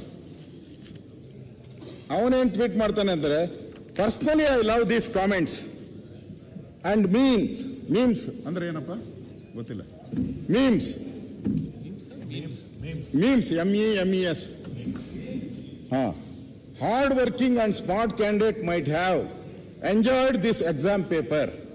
ಯಾವುದು ಈ ತಪ್ಪಾಗಿದೆಯಲ್ಲ, ಎಂಜಾಯ್ಡ್ ಅಂತ ಆಗ್ತಾನೆ. ಯಾರಿಗೆ? ಕನ್ನಡದವ್ರಿಗೆ ಮಾಡಿರೋ ಅವಮಾನ ಇದು. ಕನ್ನಡ ಈಗ ತಪ್ಪಾಗಿದೆ, ಮುಖ್ಯಮಂತ್ರಿಗಳು ಅದನ್ನ ಕಂಡಮ್ ಮಾಡಿದರೆ ಸರಿ ಮಾಡಬೇಕು ಅಂತ ಹೇಳಿದಾಗ ಈ ಮನುಷ್ಯ ಯಾರು? Gangavar IAS. Gangavar IAS I enjoy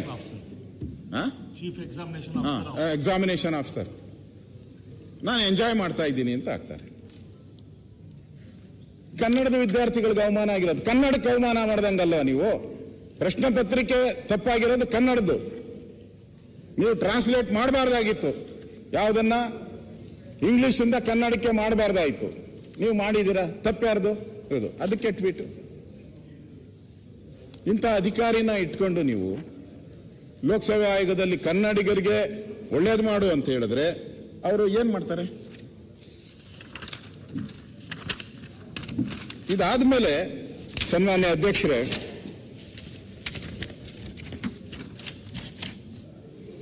ಪ್ರಶ್ನೆ ಪತ್ರಿಕೆ ಆಯ್ತು. ಸರ್ಕಾರ ಸನ್ಮಾನ್ಯ DK ಶಿವಕುಮಾರ್ ಅವರು, ನಾನು DK ಶಿವಕುಮಾರ್ ಅವ್ರಿಗೆ ದುಡ್ಡು ಕೊಡಿ, ನಮ್ಮ ರೋಡೆಲ್ಲ ಹಾಳಾಗಿದೆ, ಹಳ್ಳ ಬಿದ್ದುಬಿಟ್ಟಿದೆ, ದುಡ್ಡು ಕೊಡಿ ಅಂತ ಹೇಳಿದ್ದೆ. ಒಂದು 10 ಕೋಟಿನ 15 ಕೋಟಿನ ಕೊಡಿ ಅಂತ. ಇವ್ರು KPSC ಅವ್ರಿಗೆ ಎಷ್ಟು ಕೊಟ್ಟಿದ್ದೀರಾ ಈ ಎಕ್ಸಾಮ್ ಮಾಡಕ್ಕೆ? 15 ಕೋಟಿ ಕೊಟ್ಟಿದ್ದೀರಾ. 15 ಕೋಟಿ. ಅವನ್ ತಪ್ಪುಗಳು ಮಾಡ್ದ 59. ಮುಖ್ಯಮಂತ್ರಿ ಹೇಳಿದ್ರು ಕನ್ನಡದವ್ರಿಗೆ ಅವಮಾನ ಆಗ್ತಾ ಇದೆ, ಇದನ್ನ ತೆಗೆದಾಕಿ ರೀ ಎಕ್ಸಾಮ್ ಮಾಡಿ ಅಂತ ಹೇಳಿದ್ರು. ಮತ್ತೆ ಯಾರು ದುಡ್ಡು ಕೊಡ್ಬೇಕು? 15 ಕೋಟಿ ಹೋಯ್ತು. ಮತ್ತೆ 15 ಕೋಟಿ ಸರ್ಕಾರ ಕೊಡ್ತು ಅವನಿಗೆ. ಮೊದಲು ಎಕ್ಸಾಮ್ ಬರೆದಾಗ 2 ಲಕ್ಷ ಜನ ಬರೆದಿದ್ರು, ಆಮೇಲೆ ಎಕ್ಸಾಮ್ ಬರೆದಾಗ 1,15,000 ಮಾತ್ರ ಬರೆದು, ಇನ್ನು ಉಳಿದವ್ರು ಬರೀಲೇ ಇಲ್ಲ. ಅಷ್ಟು ಜನ ವಿದ್ಯಾರ್ಥಿಗಳು ಬಿಟ್ಬಿಟ್ರು. 15 ಕೋಟಿ, ಎರಡನೇ ಎಕ್ಸಾಮ್ಗೆ 15 ಕೋಟಿ. ಆ ಎಕ್ಸಾಮು ಆಯ್ತು. ಬಲಣ್ಣ ಮೊದಲು 59 ಮಾಡಿದ್ರು. ನೆಕ್ಸ್ಟ್ ಎಕ್ಸಾಮ್ ಮುಖ್ಯಮಂತ್ರಿಗಳು ಹೇಳಿದ್ರು ರೆಸ್ಪಾನ್ಸಿಬಿಲಿಟಿ ತಗೊಂಡು ಮುಂದಿನ ಎಕ್ಸಾಮ್ನ ನಾವು ಮಾಡ್ತೀರಿ ಅಂತೇಳಿ ಅವರ ಎಕ್ಸ್ ಖಾತೆಯಲ್ಲಿ ಟ್ವೀಟ್ ಮಾಡಿದ್ರು. ಅದಾದ್ಮೇಲೆ ಮತ್ತೆ ಅವರು ಎಡವಟ್ಟು ಮಾಡಿದ್ರು, 79 ತಪ್ಪುಗಳನ್ನು ಮಾಡಿದ್ರು. ಪ್ರಶ್ನೆ ಪತ್ರಿಕೆಯಲ್ಲಿ 79 ತಪ್ಪುಗಳು. ಇಂಪ್ರೂವ್ ಆದ್ರು. ಮುಖ್ಯಮಂತ್ರಿ ಹೇಳಿದ್ಮೇಲೆ ಗೌರವ ಕೊಡ್ಬೇಕಲ್ಲ ಮುಖ್ಯಮಂತ್ರಿಗೆ. ರೆಸ್ಪಾನ್ಸಿಬಿಲಿಟಿ ಆಗಿ ನಾವು ಮಾಡ್ತೀರಿ ಅಂತ ಮುಖ್ಯಮಂತ್ರಿ ಟ್ವೀಟ್ ಮಾಡಿದ್ರು. ಅದಾದ್ಮೇಲೆ ಅವರು 79 ತಪ್ಪುಗಳು ಇದರಲ್ಲಿ. ಇದೆಲ್ಲ ಕನ್ನಡ ವಿದ್ಯಾರ್ಥಿಗಳಿಗಾಗಿರೋದು. ಇದು ಇಂಗ್ಲಿಷ್ನವ್ರಿಗೆಲ್ಲ ನಾನು ಹೇಳ್ತಾ ಇರೋದು ಕನ್ನಡ ವಿದ್ಯಾರ್ಥಿಗಳು. ಇದಲ್ದಿರ ಅದಕ್ಕೆ ಬರ್ತೀನಿ, ತಪ್ಪುಗಳು ಏನು ಅನ್ನೋದು. ವಿಜಯಪುರದನ್ನ ವಿಜಯಪುರದನ್ನ ರಾಮನಗರಕ್ಕೆ ಕಳಿಸ್ಬಿಟ್ಟು, ರಾಮನಗರದನ್ನ ಕೋಲಾರಕ್ಕೆ ಕಳಿಸ್ಬಿಟ್ಟು ಪ್ರಶ್ನೆ ಪತ್ರಿಕೆ ಅದರಲ್ಲೆಲ್ಲ ನಂಬರ್ ಬಂದಿರ್ತದೆ. ಎಲ್ಲೋ ಹೋಗಕ್ಕಾಗದೇ ಇಲ್ಲ. ನಮ್ಮ ಇದು ನಂಬರ್ ಯಾವುದು, ಆಲ್ ಟಿಕೆಟ್ ನಂಬರ್, ಕೋಡ್ ಎಲ್ಲ ಇರ್ತತೆ. ಕೋಡ್ ಇರ್ತೈತಲ್ಲ ನಮ್ದು, ಅಲ್ಲಿ ಬಂದ್ಬಿಡ್ತು. ರಾಮನಗರದ ಇದು ಕೋಲಾರದಲ್ಲಿ ಗಲಾಟೆ ಆಗೋಯ್ತು, ಬೈಕಾಟ್ ಮಾಡ್ಬಿಟ್ರು. ವಿದ್ಯಾರ್ಥಿಗಳೆಲ್ಲ ಆಚೆ ಬಂದ್ರು, ಬೈಕಾಟ್ ಆಯ್ತು, ಗಲಾಟೆ ಆಯ್ತು. SP ಬಂದ, DC ಬಂದ್ರು. DC ಹೇಳ್ದ, ನೋಡ್ರಪ್ಪ ನಾನ್ ರೆಸ್ಪಾನ್ಸಿಬಿಲಿಟಿ,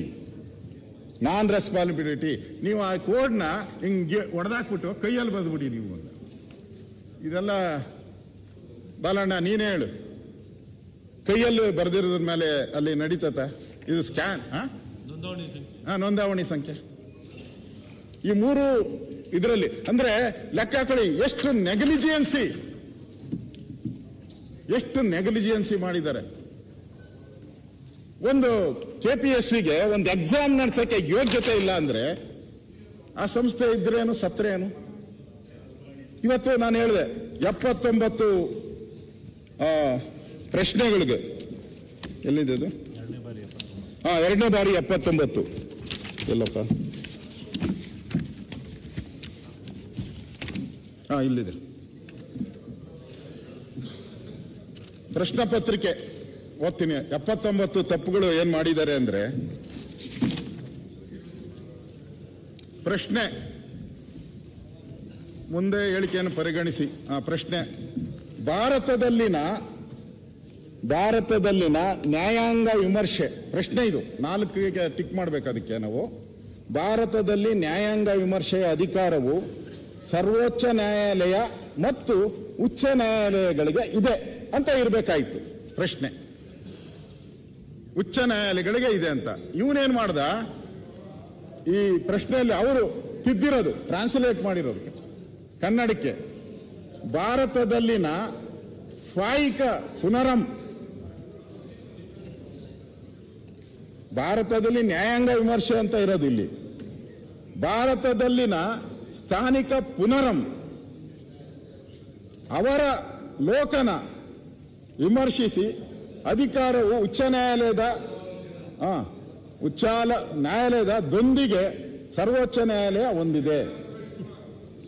ಟ್ರಾನ್ಸ್ಲೇಷನ್ ಹೆಂಗೆ ಇದು ಏನಿರಬೇಕಾಗಿತ್ತು. ಈ ಪ್ರಶ್ನೆ ಅವನು ಕನ್ನಡದ ವಿದ್ಯಾರ್ಥಿ ಹೆಂಗೆ ಆನ್ಸರ್ ಮಾಡಬೇಕು? ನನಗೆ ಅರ್ಥ ಆಗಿಲ್ಲ. ನಾನು ಸಂಸ್ಕೃತ ಅನ್ಕೊಂಡೆ, ಆ ಸಂಸ್ಕೃತನೂ ಅಲ್ಲ, ನನಗೆ ಓದಕ್ಕಾಗ್ತಾ ಇಲ್ಲ ಇದು.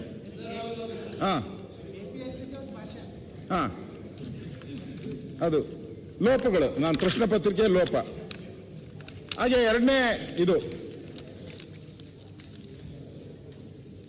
ಲೋಕಸಭೆಯು ಎರಡನೇ ಬಾರಿ ಮತ್ತು ಪ್ರತಿಯಾಗಿ ಮಸೂದೆಯನ್ನು ಅಂಗೀಕರಿಸುವ ಮೂಲಕ ರಾಜ್ಯಸಭೆಯ ಅತಿಕ್ರಮಿಸಲು ಸಾಧ್ಯವಿಲ್ಲ. ನಮಗೆಲ್ಲ ಗೊತ್ತಿದೆ, ಇಲ್ಲೂ ವಿಧಾನಸಭೆದು ಹಾಗೆ. ಲೋಕಸಭೆಯ ಎರಡನೇ ಬಾರಿ ಮತ್ತು ಪ್ರತಿಯಾಗಿ ಮಸೂದೆಯನ್ನು ಅಂಗೀಕರಿಸುವ ಮೂಲಕ ರಾಜ್ಯಸಭೆಯ ಅತಿಕ್ರಮಿಸಲು ಸಾಧ್ಯವಿಲ್ಲ. ಇದು ಪ್ರಶ್ನೆ. ಅವರೇನು ಟ್ರಾನ್ಸ್ಲೇಟ್ ಏನ್ ಮಾಡಿದ್ದಾರೆ ಅಂದ್ರೆ, ಲೋಕಸಭೆಯು ಎರಡನೇ ಬಾರಿ ವಿಧೇಯಕವನ್ನು ಮತ್ತು ಅದಕ್ಕೆ ವಿರುದ್ಧವಾಗಿ ಜಾರಿಗೆ ಮಾಡುವ ಮೂಲಕ ರಾಜ್ಯಸಭೆಯನ್ನು ಅಧ್ಯಾರೋಹಿಸಲಾಗುವುದು. ಏನು ಅಧ್ಯಾರೋಹಿಸಲಾಗುವುದು, ಏನು ಅರ್ಥ ಗೊತ್ತಿಲ್ಲ. ಅಧ್ಯಾರೋಹಿಸಲಾಗುವುದು ಮತ್ತು ಆದೇಶವನ್ನು ರಾಜ್ಯಸಭೆಯೆಂಬ ವಿಷಯವಾಗಿದೆ. ಅಂದ್ರೆ ಬಿಲ್ ಬಗ್ಗೆ, ಬಿಲ್ನ ನಾವು ಪಾಸ್ ಮಾಡಿ ಎರಡನೇ ಸರಿ ಬಿಲ್ ಪಾಸ್ ಮಾಡಿದಾಗ ಪರಿಷತ್ಗೇನು ಅವಕಾಶ ಇರಲ್ಲ, ಹಂಗೆ ರಾಜ್ಯಸಭೆದು. ಇವರು ಅದು ಪ್ರಶ್ನೆಗೆ ಹೆಂಗೆ ಉತ್ತರ ಬರೀಬೇಕು ನೀವು ಹೇಳಿ. ಇಂಗ್ಲಿಷ್ ಆಯ್ತು, ಅದು ಕೊಡ್ತೀನಿ ಅವ್ರಿಗೆ. ಇಂಗ್ಲಿಷಲ್ಲಿ ಸರಿ ಐತೆ, ಇಲ್ಲ ಐತೆ ನಂತರ ಕಾಪಿ ಕೊಡ್ತೀನಿ ನಿಮ್ಗೆ.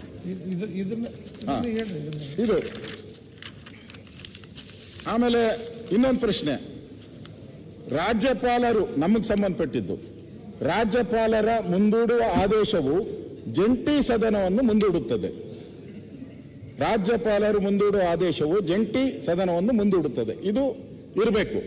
ಅವರೇನು ಹೇಳಿದ್ರು, ರಾಜ್ಯಪಾಲರು ಮಾಡುವ ಆದೇಶದ ಮೂಲಕ ಸದನದ ಜಂಟಿ ಅಧಿವೇಶನ ಪ್ರೊಗೋಗೇಷನ್ ಅನ್ನು ಮುಂದೂಡುತ್ತದೆ.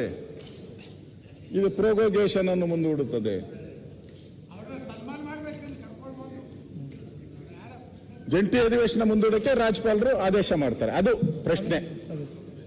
ಇವರು ರಾಜ್ಯಪಾಲರು ಮಾಡುವ ಆದೇಶ ಮೂಲಕ ಸದನದ ಜಂಟಿ ಉಪವೇಶನ ಪ್ರೊರೋಗೇಷನ್ ಅನ್ನು ಮುಂದೂಡುತ್ತದೆ.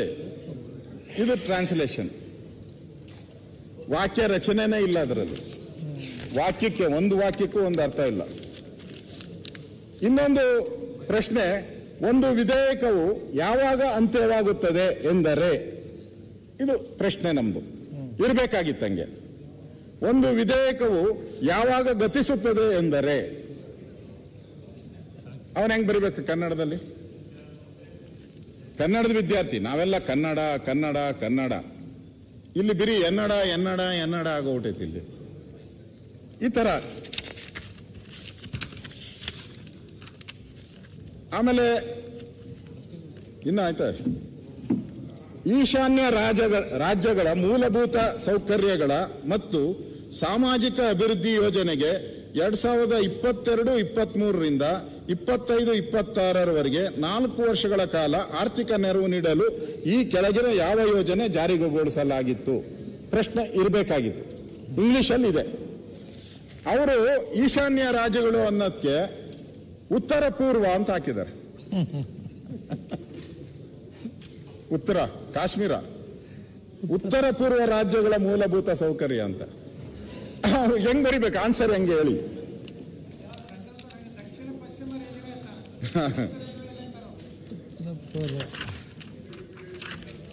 ಅದೇ ರೀತಿ ವಿಶ್ವಸಂಸ್ಥೆ ಒಂದು ಇದೆ ನೋಡಿ. ಪ್ರಶ್ನೆ, ವಿಶ್ವಸಂಸ್ಥೆ ಅಭಿವೃದ್ಧಿ ಕಾರ್ಯಕ್ರಮ ಅಂತ ಇರಬೇಕು.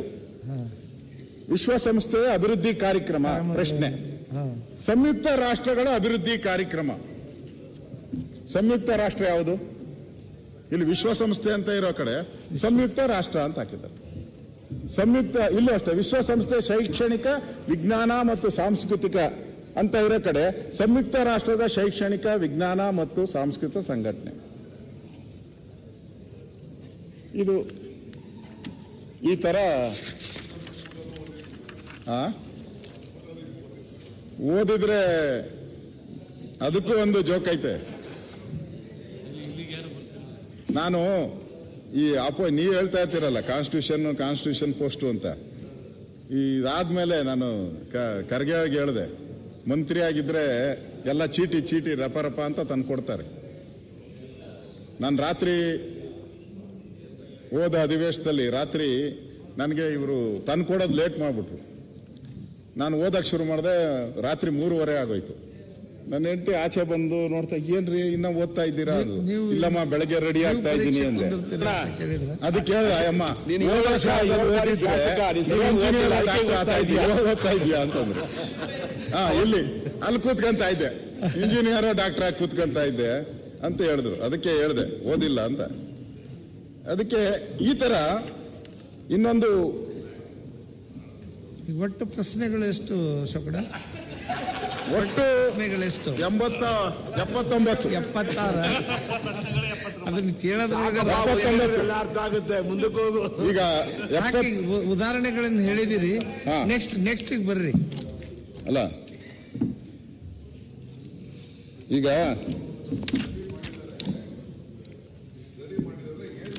ಹೌದು ಸರ್, ಸಾಹೇಬ್ರ ಸದನನ ಮುಗೀತು ಸರ್. ಅವ್ರು 76 ಏನೋ ಅದಾವ. Leader of the house. ಈಗ ಇನ್ನೊಂದು 7-8ಕ್ಕೆ ಬಂದಿರ್ಬೇಕು.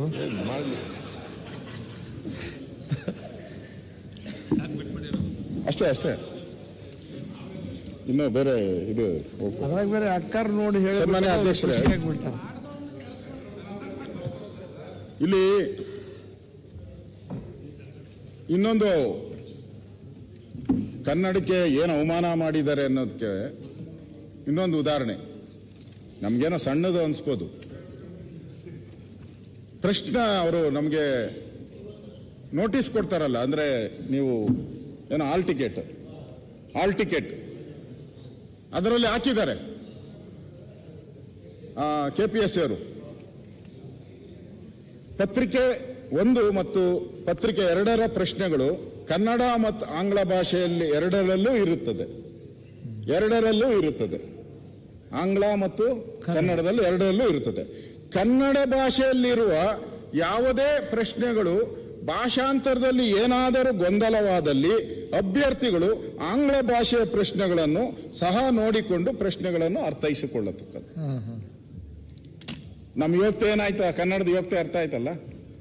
ಕನ್ನಡದ ಯೋಗ್ಯತೆ ಎಲ್ಲಿಗೆ ಬಂತು ಅಂತ ಅರ್ಥ ಆಯ್ತಲ್ಲ ನಿಮಗೆ? ನನಗೆ ಇಂಗ್ಲಿಷೇ ಗೊತ್ತಿದ್ರೆ ನಾನು ಇಂಗ್ಲಿಷಲ್ಲೇ ಬರಿತಾ ಇದ್ದೆ ಕ್ವಶನ್ ಅಂಡ್ ಆನ್ಸರ್. ನನಗೆ ಇಂಗ್ಲಿಷೇ ಚಂದಾಗಿ ಗೊತ್ತಿದ್ರೆ ನಾನು ಇಂಗ್ಲಿಷಲ್ಲೇ ಬರಿತಾ ಇದ್ದೆ. ಕನ್ನಡಕ್ಕೆ ಯಾಕೆ ಬರ್ಬೇಕು ನಾನು? ಅಂದ್ರೆ ಕನ್ನಡನೇ ಎರಡನೇ ದರ್ಜೆ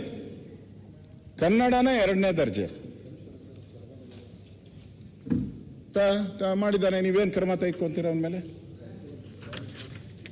ನಮ್ಮ ಕನ್ನಡದ ಬಗ್ಗೆ ಬಹಳಷ್ಟು ನಮ್ಮ ಕವಿಗಳು JP ರಾಜರತ್ನಂ ಅವರ DK ಶಿವಕುಮಾರ್ ಅವರ ರನ್ನ ಪದಗಳು ಅಂತ ಬರ್ತೈತೆ. ನರಕ ಕೀಳ್ಸಿ ನಾಲ್ಗೆ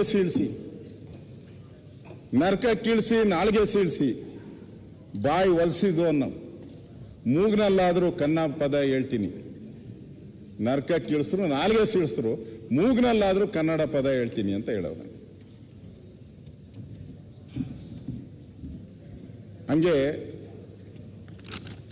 ಇನ್ನು ಸಾಕು ತಗೋ. ಕನ್ನಡ ಸುದ್ದಿಗೆ ಏನಾದರೂ ಬಂದ್ರೆ ಮಾನ ಉಳ್ಸಾಕಿಲ್ಲ ಅಂತ ಹೇಳಿದ್ದಾನೆ ನಮ್ಮ JP ರಾಜರತ್ನಂ ಅವರು. ಕನ್ನಡ ಸುದ್ದಿಗೆ ಏನಾದರೂ ಬಂದ್ರೆ ಮಾನ ಉಳ್ಸಕ್ಕಿಲ್ಲ ಅಂತ ಹೇಳಿದ್ದಾರೆ. ಇಲ್ಲಿ ಮಾನ ತೆಗಿತಾ ಇದಾರಲ್ಲ, ನೀವೆಲ್ಲ ಸುಮ್ಮನೆ ಕೂತಿದ್ದೀರಲ್ಲ. ಆ ಕವಿಗಳು ಹೇಳಿದ್ದಾರೆ ಕನ್ನಡ ಸುದ್ದಿಗೆ ಬಂದ್ರೆ ಮಾನ ಉಳಿಸಲ್ಲ ಅಂತ ಹೇಳಿದ್ದಾರೆ. ನಾಲ್ಗೆ ಸೀಳಿದ್ರು ನಾನು ಕನ್ನಡನೇ ಹೇಳ್ತೀನಿ ಅಂತ. ಈ ಅಧಿಕಾರಿ ಯಾವನ್ ಮಾಡೋಣ? ಅವ್ನ ನಾಲ್ಗೆ ಸೀಳ್ಬೇಕಲ್ಲ ಅವನ ನಾಲ್ಗೆನ. ಕನ್ನಡ ಸಿದ್ದರಾಮಯ್ಯನವರು ಕನ್ನಡ ಕಾವಲು ಸಮಿತಿ ಅಧ್ಯಕ್ಷರು. ಕಾವಲು ಸಮಿತಿ ಹೋಗಿ KPSC ಅಲ್ಲಿ ಕಾವಲು ಕಾಯ್ಬೇಕಲ್ಲ, ಅಲ್ಲಾದ್ರೂ ಕಾವಲು ಕಾಯ್ಬೇಕಲ್ಲ. ಇಲ್ಲೇ ನಮ್ಗೆ ಕೆಲವು ಸರಿ ನಾನೇ ನೋಡಿದ್ದೀನಿ, ನಾವೇ ಬಾಯಿ ಮುಚ್ಕೊಂಡು ಸುಮ್ಮನೆ ಆದ್ರಿ. ನಮ್ಗೆಲ್ಲ ಗೊತ್ತಾನಪ್ಪ ಕಾಗುಣಿತ ನಿನ್ಗೆ ಕೇಳಿದಾರಲ್ಲ, ಸಂಧಿ ಗೊತ್ತಾ ಅಂದ್ರು. ನಮ್ಗೆ ಯಾವ ಸಂಧಿ ಗೊತ್ತು? ನಮ್ಗೆ ಗೊತ್ತಿಲ್ಲ ಸಂಧಿ. ನಾವು ಯಾವ್ದೋ ಸಂಧಿ ಅನ್ಕೊಂಡ್ಬಿಟ್ರಿ. ಇಲ್ಲಿ ಹೇಳ್ಕೊಡೋರು ಕಾವಲ್ ಸಮಿತಿ ಅಧ್ಯಕ್ಷರು. ಇಲ್ಲಿ ಕನ್ನಡನ ಕೊಲೆ ಆಗ್ತಾ ಇದೆ. ಕನ್ನಡದ ಪ್ರಶ್ನೆ ಪತ್ರಿಕೆ ಟ್ರಾನ್ಸ್ಲೇಷನ್ ನೀನ್ ಇಂಗ್ಲಿಷಲ್ಲಿ ಮಾಡ್ಗೋ ಅಂತಾನೆ ಹೇಳ್ತಾರೆ. ನಾಚಿಕೆ ಆಗ್ಬೇಕಲ್ಲ ನಮ್ಮೆಲ್ಲರಿಗೂ. 2 ಲಕ್ಷ ಜನ ವಿದ್ಯಾರ್ಥಿಗಳ ಭವಿಷ್ಯ ಇದು. 2 ಲಕ್ಷ ಜನದ್ದು ಅವ್ರ ಜೀವನ ನಿಮಗೂ ಗೊತ್ತಿದೆ. ನಾನು ಸುಮ್ಮನೆ ಹೇಳ್ತೀನಿ. ನಾನು BSc ಪಾಸ್ ಆದ್ಮೇಲೆ 1-2 ವರ್ಷ ನಾನೇನು ಕೆಲಸ ಇರಲಿಲ್ಲ, ಕಬಡ್ಡಿ ಆಡ್ಕೊಂಡಿದ್ದೆ ನಾನು. ಎಲ್ಲಾನ ಹೋಗ್ಲಿ ನಮ್ಮ ನೆಂಟರುಗಳು ಹೋಗ್ಯಾರಿ, ಮದುವೆ ಮನೆಗೆ ಹೋಗ್ಯಾರಿ ಎಲ್ಲ. ನನ್ನ ಜೊತೆ ನಮ್ಮ ನೆಂಟರು ಪರಿಚಯ ಮಾಡೋರು, ಅಶೋಕ್ ಅಂತ ಅನ್ಎಂಪ್ಲಾಯ್ ಅನ್ನೋರು. ಒಂದ್ಸರಿ ಕೇಳಿಸ್ಕೊಂಡೆ, 2 ಸರಿ, 3ನೇ ಸರಿ ನನಗೆ ಇಟ್ಕೊಂಡು ಒದ್ಬಿಡೋಣ ಅನಿಸ್ತಾ ಇತ್ತು ನನಗೆ. ಆ ಅನ್ಎಂಪ್ಲಾಯ್ ಅನ್ನೋ ಪದ ಇದೆಯಲ್ಲ, ಅದೇ ಚುಚ್ಚುತತೆ ಹಾಕಿ ಆತ್ಮಹತ್ಯೆಗಳು ಮಾಡ್ಕೊಂಡ್ಬಿಡ್ತಾರೆ. ಎಷ್ಟು ಸರಿ ಕೇಳ್ತೀರಿ, ಯಾರನ್ನೇ ಕರ್ಕೊಂಡು ಇವ್ರು ಅನ್ಎಂಪ್ಲಾಯ್ ಅಂತಾರೆ. ಏನೋ ಒಂಥರ ಭಿಕ್ಷುಕರ ತರ. ಈ 2 ಲಕ್ಷ ಜನ ಕೊಡ್ಲಿಲ್ಲ ಅಂದ್ರೆ 2 ಲಕ್ಷ ಜನದ ನೀವು ಭಾವನೆಯನ್ನು ಅರ್ಥ ಮಾಡ್ಕೊಳ್ಳಿ. ಒಬ್ಬ ಅನ್ಎಂಪ್ಲಾಯಿ ಇದು ಕಷ್ಟ ಯಾರಿಗೆ ಅನುಭವಿಸಿರ್ತಾರೋ ಅವ್ರಿಗೆ ಗೊತ್ತಿರ್ತದೆ, 100% ಗೊತ್ತಿರ್ತದೆ. ಜೀವನ ಎಷ್ಟು ಕಷ್ಟ ಅನ್ನೋದು ಆಗಲೇ ನಿಮ್ಗೆ ಗೊತ್ತಾಗೋದು. ಚಿತ್ರಹಿಂಸೆ, ಮನೆ ಒಳಗಡೆ ಹೋದ್ರು ಚಿತ್ರಹಿಂಸೆ, ಆಚೆ ಮನೆ ಒಳಗೆ ಹೋದ್ರೆ ನಮ್ಮ ಮನೆಗೆ ನಮ್ಮಮ್ಮ ಹೇಳ್ತಾ ಇದ್ಲು, ನಾನು ಕಬಡ್ಡಿ ಬ್ಯಾಗ್ ಎತ್ಕೊಂಡು ಆಚೆ ಓದ್ತಾ ಇದ್ದೆ. ನಮ್ಮಪ್ಪ ಹೇಳ್ತಾ ಇದ್ರು, ನೋಡೆ ಬ್ಯಾಗ್ ಎತ್ಕೊಂಡು ಹೋಗ್ತಾನೆ, ಬರೋವಾಗ ತುಂಬ್ಕೊಂಬಂದ್ಬಿಡ್ತಾನೆ ಬ್ಯಾಗ್ ತುಂಬ ಅಂತ ಇದ್ರು. ಕಬಡ್ಡಿಗೆ ಓದ್ತಾ ಇದ್ದಕ್ಕೆ ಅಂದ್ರೆ ಎಷ್ಟು ನೋವಿದೆ. ಆ 2 ಲಕ್ಷ ಜನ ಪರವಾಗಿ ನಾನು ಮಾತಾಡ್ತಾ ಇದ್ದೀನಿ. ಈ ಕನ್ನಡವನ್ನ ಕೊಲೆ ಮಾಡ್ತಾ ಇದಾರಲ್ಲ ಇವ್ರಿಗೆಲ್ಲ. KPSCಯಲ್ಲಿ ಹರಾಜಾಗ್ತಾ ಇದ್ದಾರೆ. AC ನಾನು ಹೇಳಿದೆ, AC DC AC ತಹಸೀಲ್ದಾರ್ ಎಲ್ಲ ಹರಾಜು. ಇದ್ರ ಬಗ್ಗೆ ನಾವು ಏನು ಆಮೇಲೆ ನಾನು ಡಿ ಕೆ ಶಿವಕುಮಾರ್ ಅವ್ರಿಗೆ ಕಳಿಸ್ಕೊಡ್ತೀನಿ, ನೋಡಿ ತಗೊಂಡು ಕೊಡಪ್ಪ ಅವ್ರಿಗೆ. ಪ್ರಶ್ನೆ ಹೆಂಗೆ ಕನ್ನಡ ಇಂಗ್ಲೀಷ್ ಕೇಳಿದ್ರು, ಕನ್ನಡ ಹೆಂಗೆ ಟ್ರಾನ್ಸ್ಲೇಷನ್ ಹೆಂಗೆ ಮಾಡೋರು ತೋರಿಸೋರು.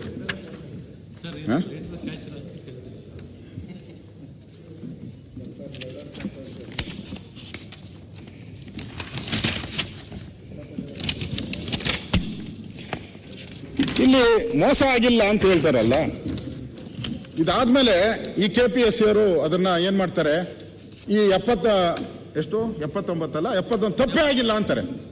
3 ತಪ್ಪಾಗಿದೆ ಅಂತ ಹೇಳ್ತಾರೆ. 3 ತಪ್ಪು ಅಂತಾರೆ. ಗ್ರೇಸ್ ಮಾರ್ಕ್ಸ್ ಎಷ್ಟು ಕೊಡ್ತಾರೆ? 5 ಕೊಡ್ತೀನಿ ಅಂತ ಹೇಳ್ತಾರೆ. 5ಕ್ಕೆ ಹೆಂಗೆ ಅಂತ ಹೇಳಿದ್ರೆ 3 ಗ್ರೇಸ್ ಮಾರ್ಕ್ಸ್, ಇನ್ನು 5 ನೀವು 4 ಪ್ರಶ್ನೆ ನೀವು ಟಿಕ್ ಮಾಡಬೇಕು 1ಕ್ಕೆ ಅಂದ್ರೆ 4 ಟಿಕ್ ಮಾಡಿದ್ರು ನಿಮ್ಗೆ ಮಾರ್ಕ್ಸ್ ಕೊಡ್ತೀನಿ ಅಂತಾರೆ. ತಪ್ಪೇ ಮಾಡಿಲ್ಲ ಅಂದ್ರೆ 5ಕ್ಕೆ ಯಾಕೆ ಕೊಡ್ಬೇಕು? ನೀವು 3ಕ್ಕೆ ಕೊಡ್ಬೇಕಾಯ್ತು ಗ್ರೇಸ್ ಮಾರ್ಕ್ಸ್. 5ಕ್ಕೆ ಯಾಕೆ ಗ್ರೇಸ್ ಮಾರ್ಕ್ಸ್ ಕೊಡ್ತೀರಾ? ಈ ಚೀಫ್ ಸೆಕ್ರೆಟರಿ ಅವರು ಒಂದು ಮೀಟಿಂಗ್ ಮಾಡ್ತಾರೆ.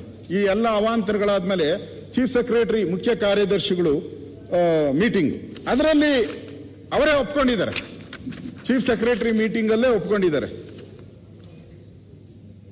ಸದರಿ ಪರೀಕ್ಷಾ ಪತ್ರಿಕೆಯು ಕನ್ನಡ ಭಾಷಾ ತಜ್ಞರು ಹಾಗೂ ವಿಷಯ ತಜ್ಞರ ಸಮಿತಿಗಳ ಮುಂದೆ ಮಂಡಿಸಿ ಅನುಮೋದನೆ ಪಡೆದ ನಂತರ ಪ್ರಶ್ನೆ ಪತ್ರಿಕೆ ತಯಾರಿಸಿದ್ದಾಗ್ಯೂ ಕೂಡ ಈ ರೀತಿ ತಪ್ಪುಗಳು ಸಂಭವಿಸುವುದು ವಿಷಾದನೀಯ.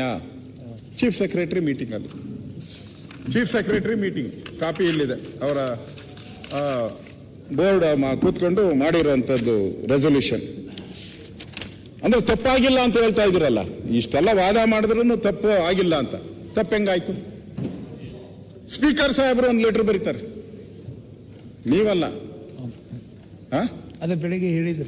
ಸ್ಪೀಕರ್ ಅವರು ಬೆಳಗ್ಗೆ ಹೇಳಿದ್ರಲ್ಲ, ಅವರು ಸುಮಾರು 70,000 ವಿದ್ಯಾರ್ಥಿಗಳು ಕನ್ನಡ ಮಾಧ್ಯಮದಲ್ಲಿ ಪರೀಕ್ಷೆಯನ್ನು ಬರೆದಿರ್ತಾರೆ. ಆದರೆ ಸದರಿ ಪರೀಕ್ಷೆಯಲ್ಲಿ ಸುಮಾರು 59 ಪ್ರಶ್ನೆಗಳು ಕನ್ನಡ ಭಾಷಾಂತರ ತಪ್ಪುಗಳಾಗಿದೆ.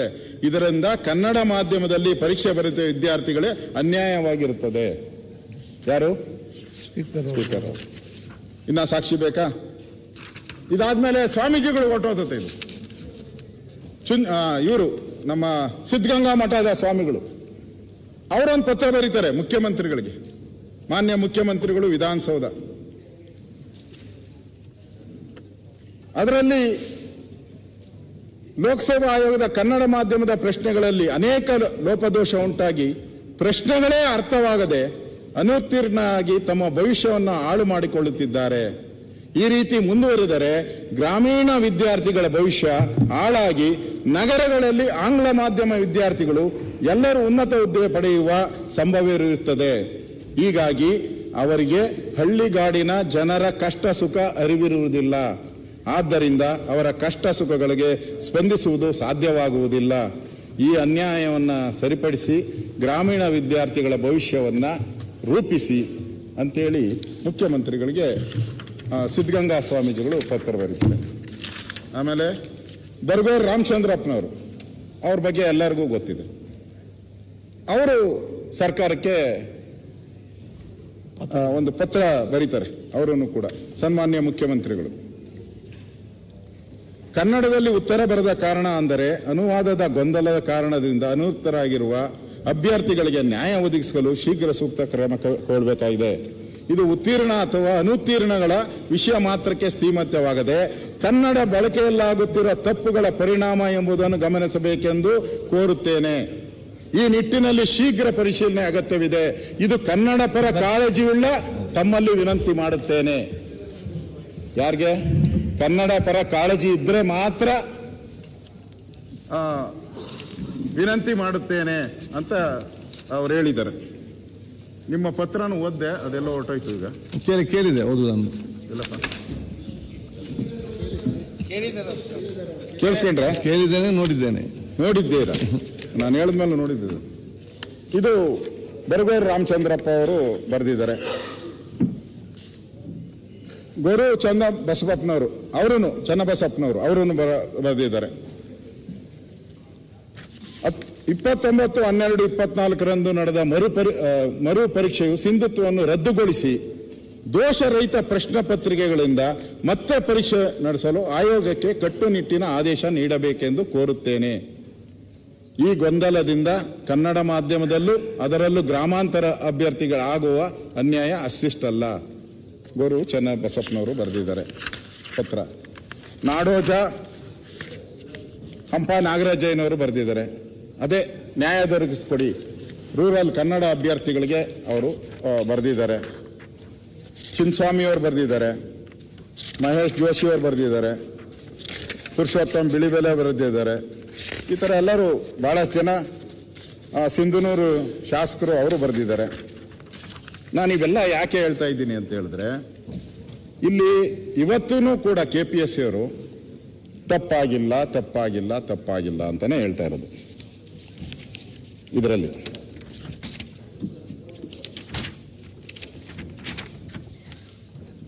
ಇಂಪಾರ್ಟೆಂಟು ಇಲ್ಲಿ ನಮ್ಮ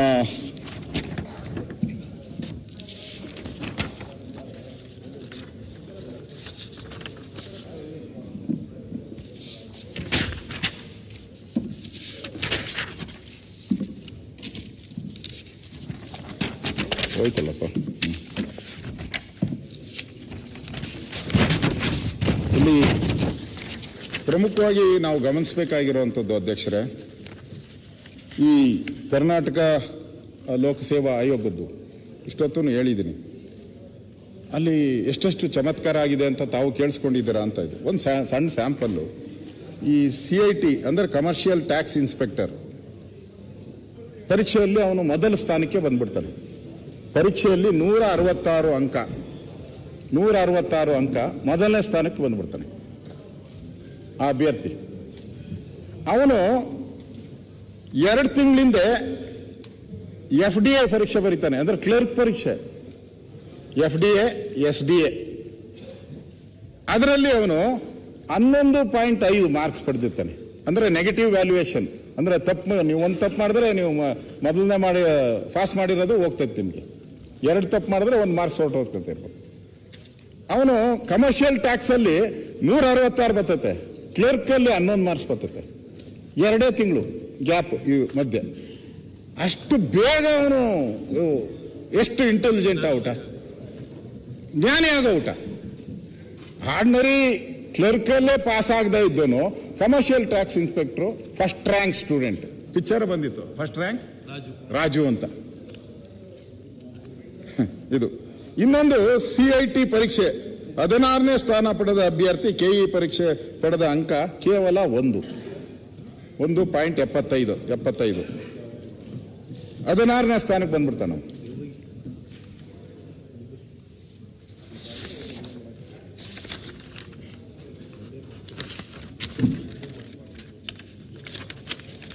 ಇಷ್ಟು ಕೂಡ ಈ ಕನ್ನಡಕ್ಕೆ ಇವತ್ತು ಆಗ್ತಾ ಇರುವಂತ ಅನ್ಯಾಯ ಮತ್ತೆ ಕನ್ನಡದ ಒಂದು ಕೊಲೆ. ಲೋಕಸೇವಾ ಆಯೋಗದಲ್ಲಿ ಈ ಟ್ರಾನ್ಸ್ಲೇಷನ್ ಮಾಡಿ ಕನ್ನಡದ ಯಾರ್ಯಾರು ಅಭ್ಯರ್ಥಿಗಳಿದ್ರು ಅವರೆಲ್ಲರ ಶಾಪ ನಮಗೆ ತಟ್ಟಬಾರದು ಅಂತ ಹೇಳಿದ್ರೆ, ನಾವು ನಿಜವಾದ ಕನ್ನಡಿಗರಾಗಿದ್ದರೆ, ಈಗ ಸಾಹಿತಿಗಳೆಲ್ಲ ಬರೆದಿದ್ದಾರೆ, ಅವರು ಮುಖ್ಯಮಂತ್ರಿಗಳಿದ್ದಾರೆ, ಕನ್ನಡದ ತನ ಇದೆ ಅಂತ ಹೇಳಿ ಮುಖ್ಯಮಂತ್ರಿಗಳಿಗೆ, ನಿಮಗೆ ಕನ್ನಡ ತನ ಇದೆ, ಕನ್ನಡ ಹೃದಯ ಇದೆ ಅಂತೇಳಿ ನಾನು ಪತ್ರ ಬರೀತಾ ಇದ್ದೀನಿ ಅಂತ ಬರಗೂರು ರಾಮಚಂದ್ರಪ್ಪ ಅವರು ಬರೆದಿದ್ದಾರೆ. ಇದ್ರೆ ನಾವು ಈ ಅಧಿಕಾರಿ ಯಾರಿದಾನ ಅಧಿಕಾರಿನ ಕೂಡಲೇ ಅಲ್ಲಿಂದ ಸಸ್ಪೆಂಡ್ ಮಾಡಬೇಕು. ನಾವು ಭಿಕ್ಷೆ ಬೇಡ್ತಾ ಇದ್ದೀರಿ ಸರ್ಕಾರದಲ್ಲಿ, ಅನುದಾನಕ್ಕೆ ಹಣ ಇಲ್ಲ, ಹಣದ ಕೊರತೆ ಇದೆ. ಈ 30 ಕೋಟಿ ಹಣನ 100 ಕೊಡಿದ್ರಲ್ಲ, ಈಗ ಮತ್ತೆ ಅದನ್ನ ಎಕ್ಸಾಮ್ ಮಾಡಬೇಕು, ಇನ್ನೂ 15 ಕೋಟಿ ಬೇಕದು. ಈ 30 ಕೋಟಿ ಯಾರು ಕೊಡ್ತಾರೆ ಅಧ್ಯಕ್ಷರು? ಯಾರು ತಪ್ಪು ಇದರಲ್ಲಿ? ತಪ್ಪು ನಾವು ಮಾಡಿದ್ದೀರಾ? ವಿದ್ಯಾರ್ಥಿಗಳು ಮಾಡಿದಾರಾ? ಯಾವನೋ ಒಬ್ಬ ಕೂತ್ಕೊಂಡಲ್ಲಿ 2 ಎಕ್ಸಾಮ್ ಮುಖ್ಯಮಂತ್ರಿಗಳು ಟ್ವೀಟ್ ಮಾಡಿದ ಮೇಲೂ ಕೂಡ ಈ ಪರೀಕ್ಷೆ ತಪ್ಪಾಗಿದೆ, 59 ಪ್ರಶ್ನೆಗಳು ತಪ್ಪಾಗಿದೆ, ಅದಕ್ಕೆ ಮರುಪರೀಕ್ಷೆ ಮಾಡ್ತೀನಿ, ಈ ಬಾರಿ ಬಹಳ ಸ್ಟ್ರಿಕ್ಟ್ ಆಗಿ ಮಾಡ್ತೀನಿ, ಬಹಳ ನಂಬಿಕೆ ಬರೋ ರೀತಿ ಮಾಡ್ತೀನಿ ಅಂತ ಹೇಳಿದ ಮೇಲೆ ಆ ಅಧಿಕಾರಿ ಮತ್ತೆ 79 ತಪ್ಪು ಮಾಡೋನಲ್ಲ, ಏನ್ ಮಾಡ್ಬೇಕೀಗ? ಮತ್ತೆ 15 ಕೋಟಿ ಹೋಯ್ತು. ಯಾರು ಕೊಡ್ತಾರೆ 15 ಕೋಟಿ? 30 ಕೋಟಿ ಆಯ್ತು. ಈಗ ಮತ್ತೆ ಪರೀಕ್ಷೆ ಮಾಡಬೇಕು ಅಂತ ಆಗ್ರಹ ಮಾಡ್ತಾ ಇದ್ದೀರಿ. ಇವತ್ತು ನಾವು ಎಲ್ಲರೂ ಸಾಹಿತಿಗಳೆಲ್ಲ ಆಗ್ರಹ ಮಾಡ್ತಾ ಇದ್ದಾರೆ, ಹೋರಾಟ ಮಾಡ್ತಾ ಇರೋರು ಆಗ್ರಹ ಮಾಡ್ತಾ ಇದ್ದಾರೆ. 2 ಲಕ್ಷ ಜನರ ಜೀವನದ ಪ್ರಶ್ನೆ ಇದು.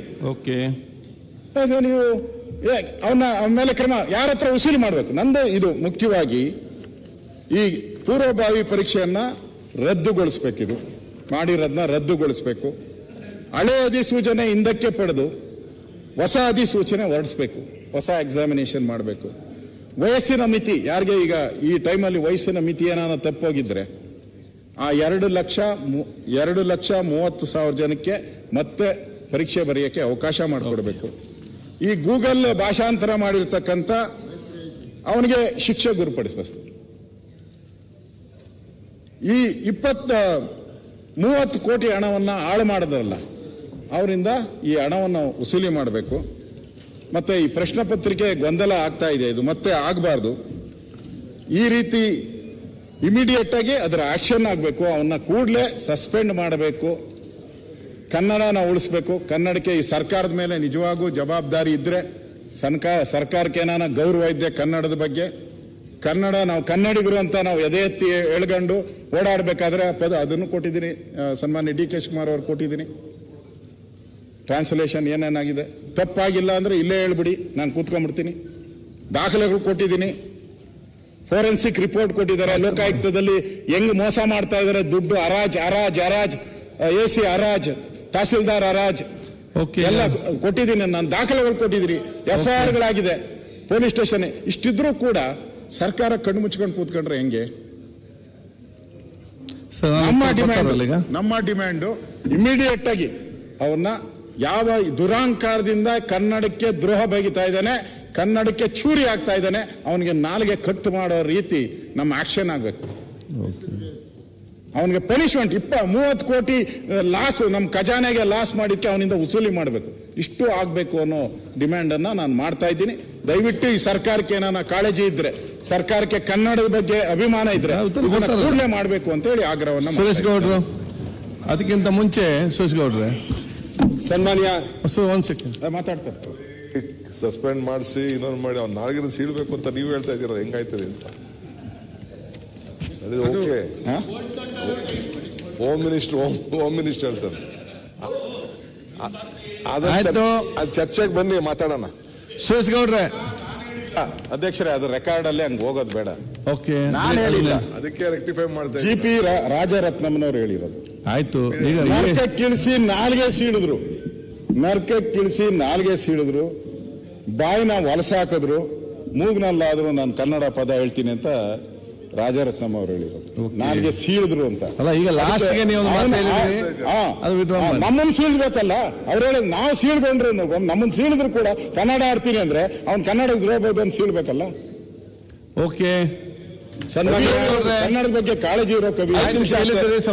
ಒಂದ್ ಸೆಕೆಂಡ್ ಮಾನ್ಯ ಉಪಮುಖ್ಯಮಂತ್ರಿಗಳೇ, ಈಗ ಸಚಿವರ ಸಂಬಂಧಪಟ್ಟಾಗೆ ನೋಡಿ, ಇವತ್ತು ಕಡ್ಡಾಯವಾಗಿ ಹಾಜರಿರಬೇಕಾದ ಸದಸ್ಯರುಗಳು, ಒಂದು ಸದಸ್ಯರ ಮಂತ್ರಿಗಳು ಸಣ್ಣ KH ಮುನಿಯಪ್ಪನವರು ಬೆಳಿಗ್ಗೆ ಬಂದರು, KJ ಜಾರ್ಜ್ ರವರು, ಶ್ರೀ ದಿನೇಶ್ ಗುಂಡ್ರಾವ್, ಶ್ರೀ SC ಮಹಾದೇವಪ್ಪರು, ಶ್ರೀ ಕೃಷ್ಣ ಬೈರೇಗೌಡರು, ಶ್ರೀ ಪ್ರಿಯಾಂಕಾ ಖಾರ್ಗೆ, ಶ್ರೀ BZ ಜಮೀರ್ ಅಹಮದ್ ಖಾನ್, ಶ್ರೀ ಈಶ್ವರ್ ಖಂಡ್ರೆ,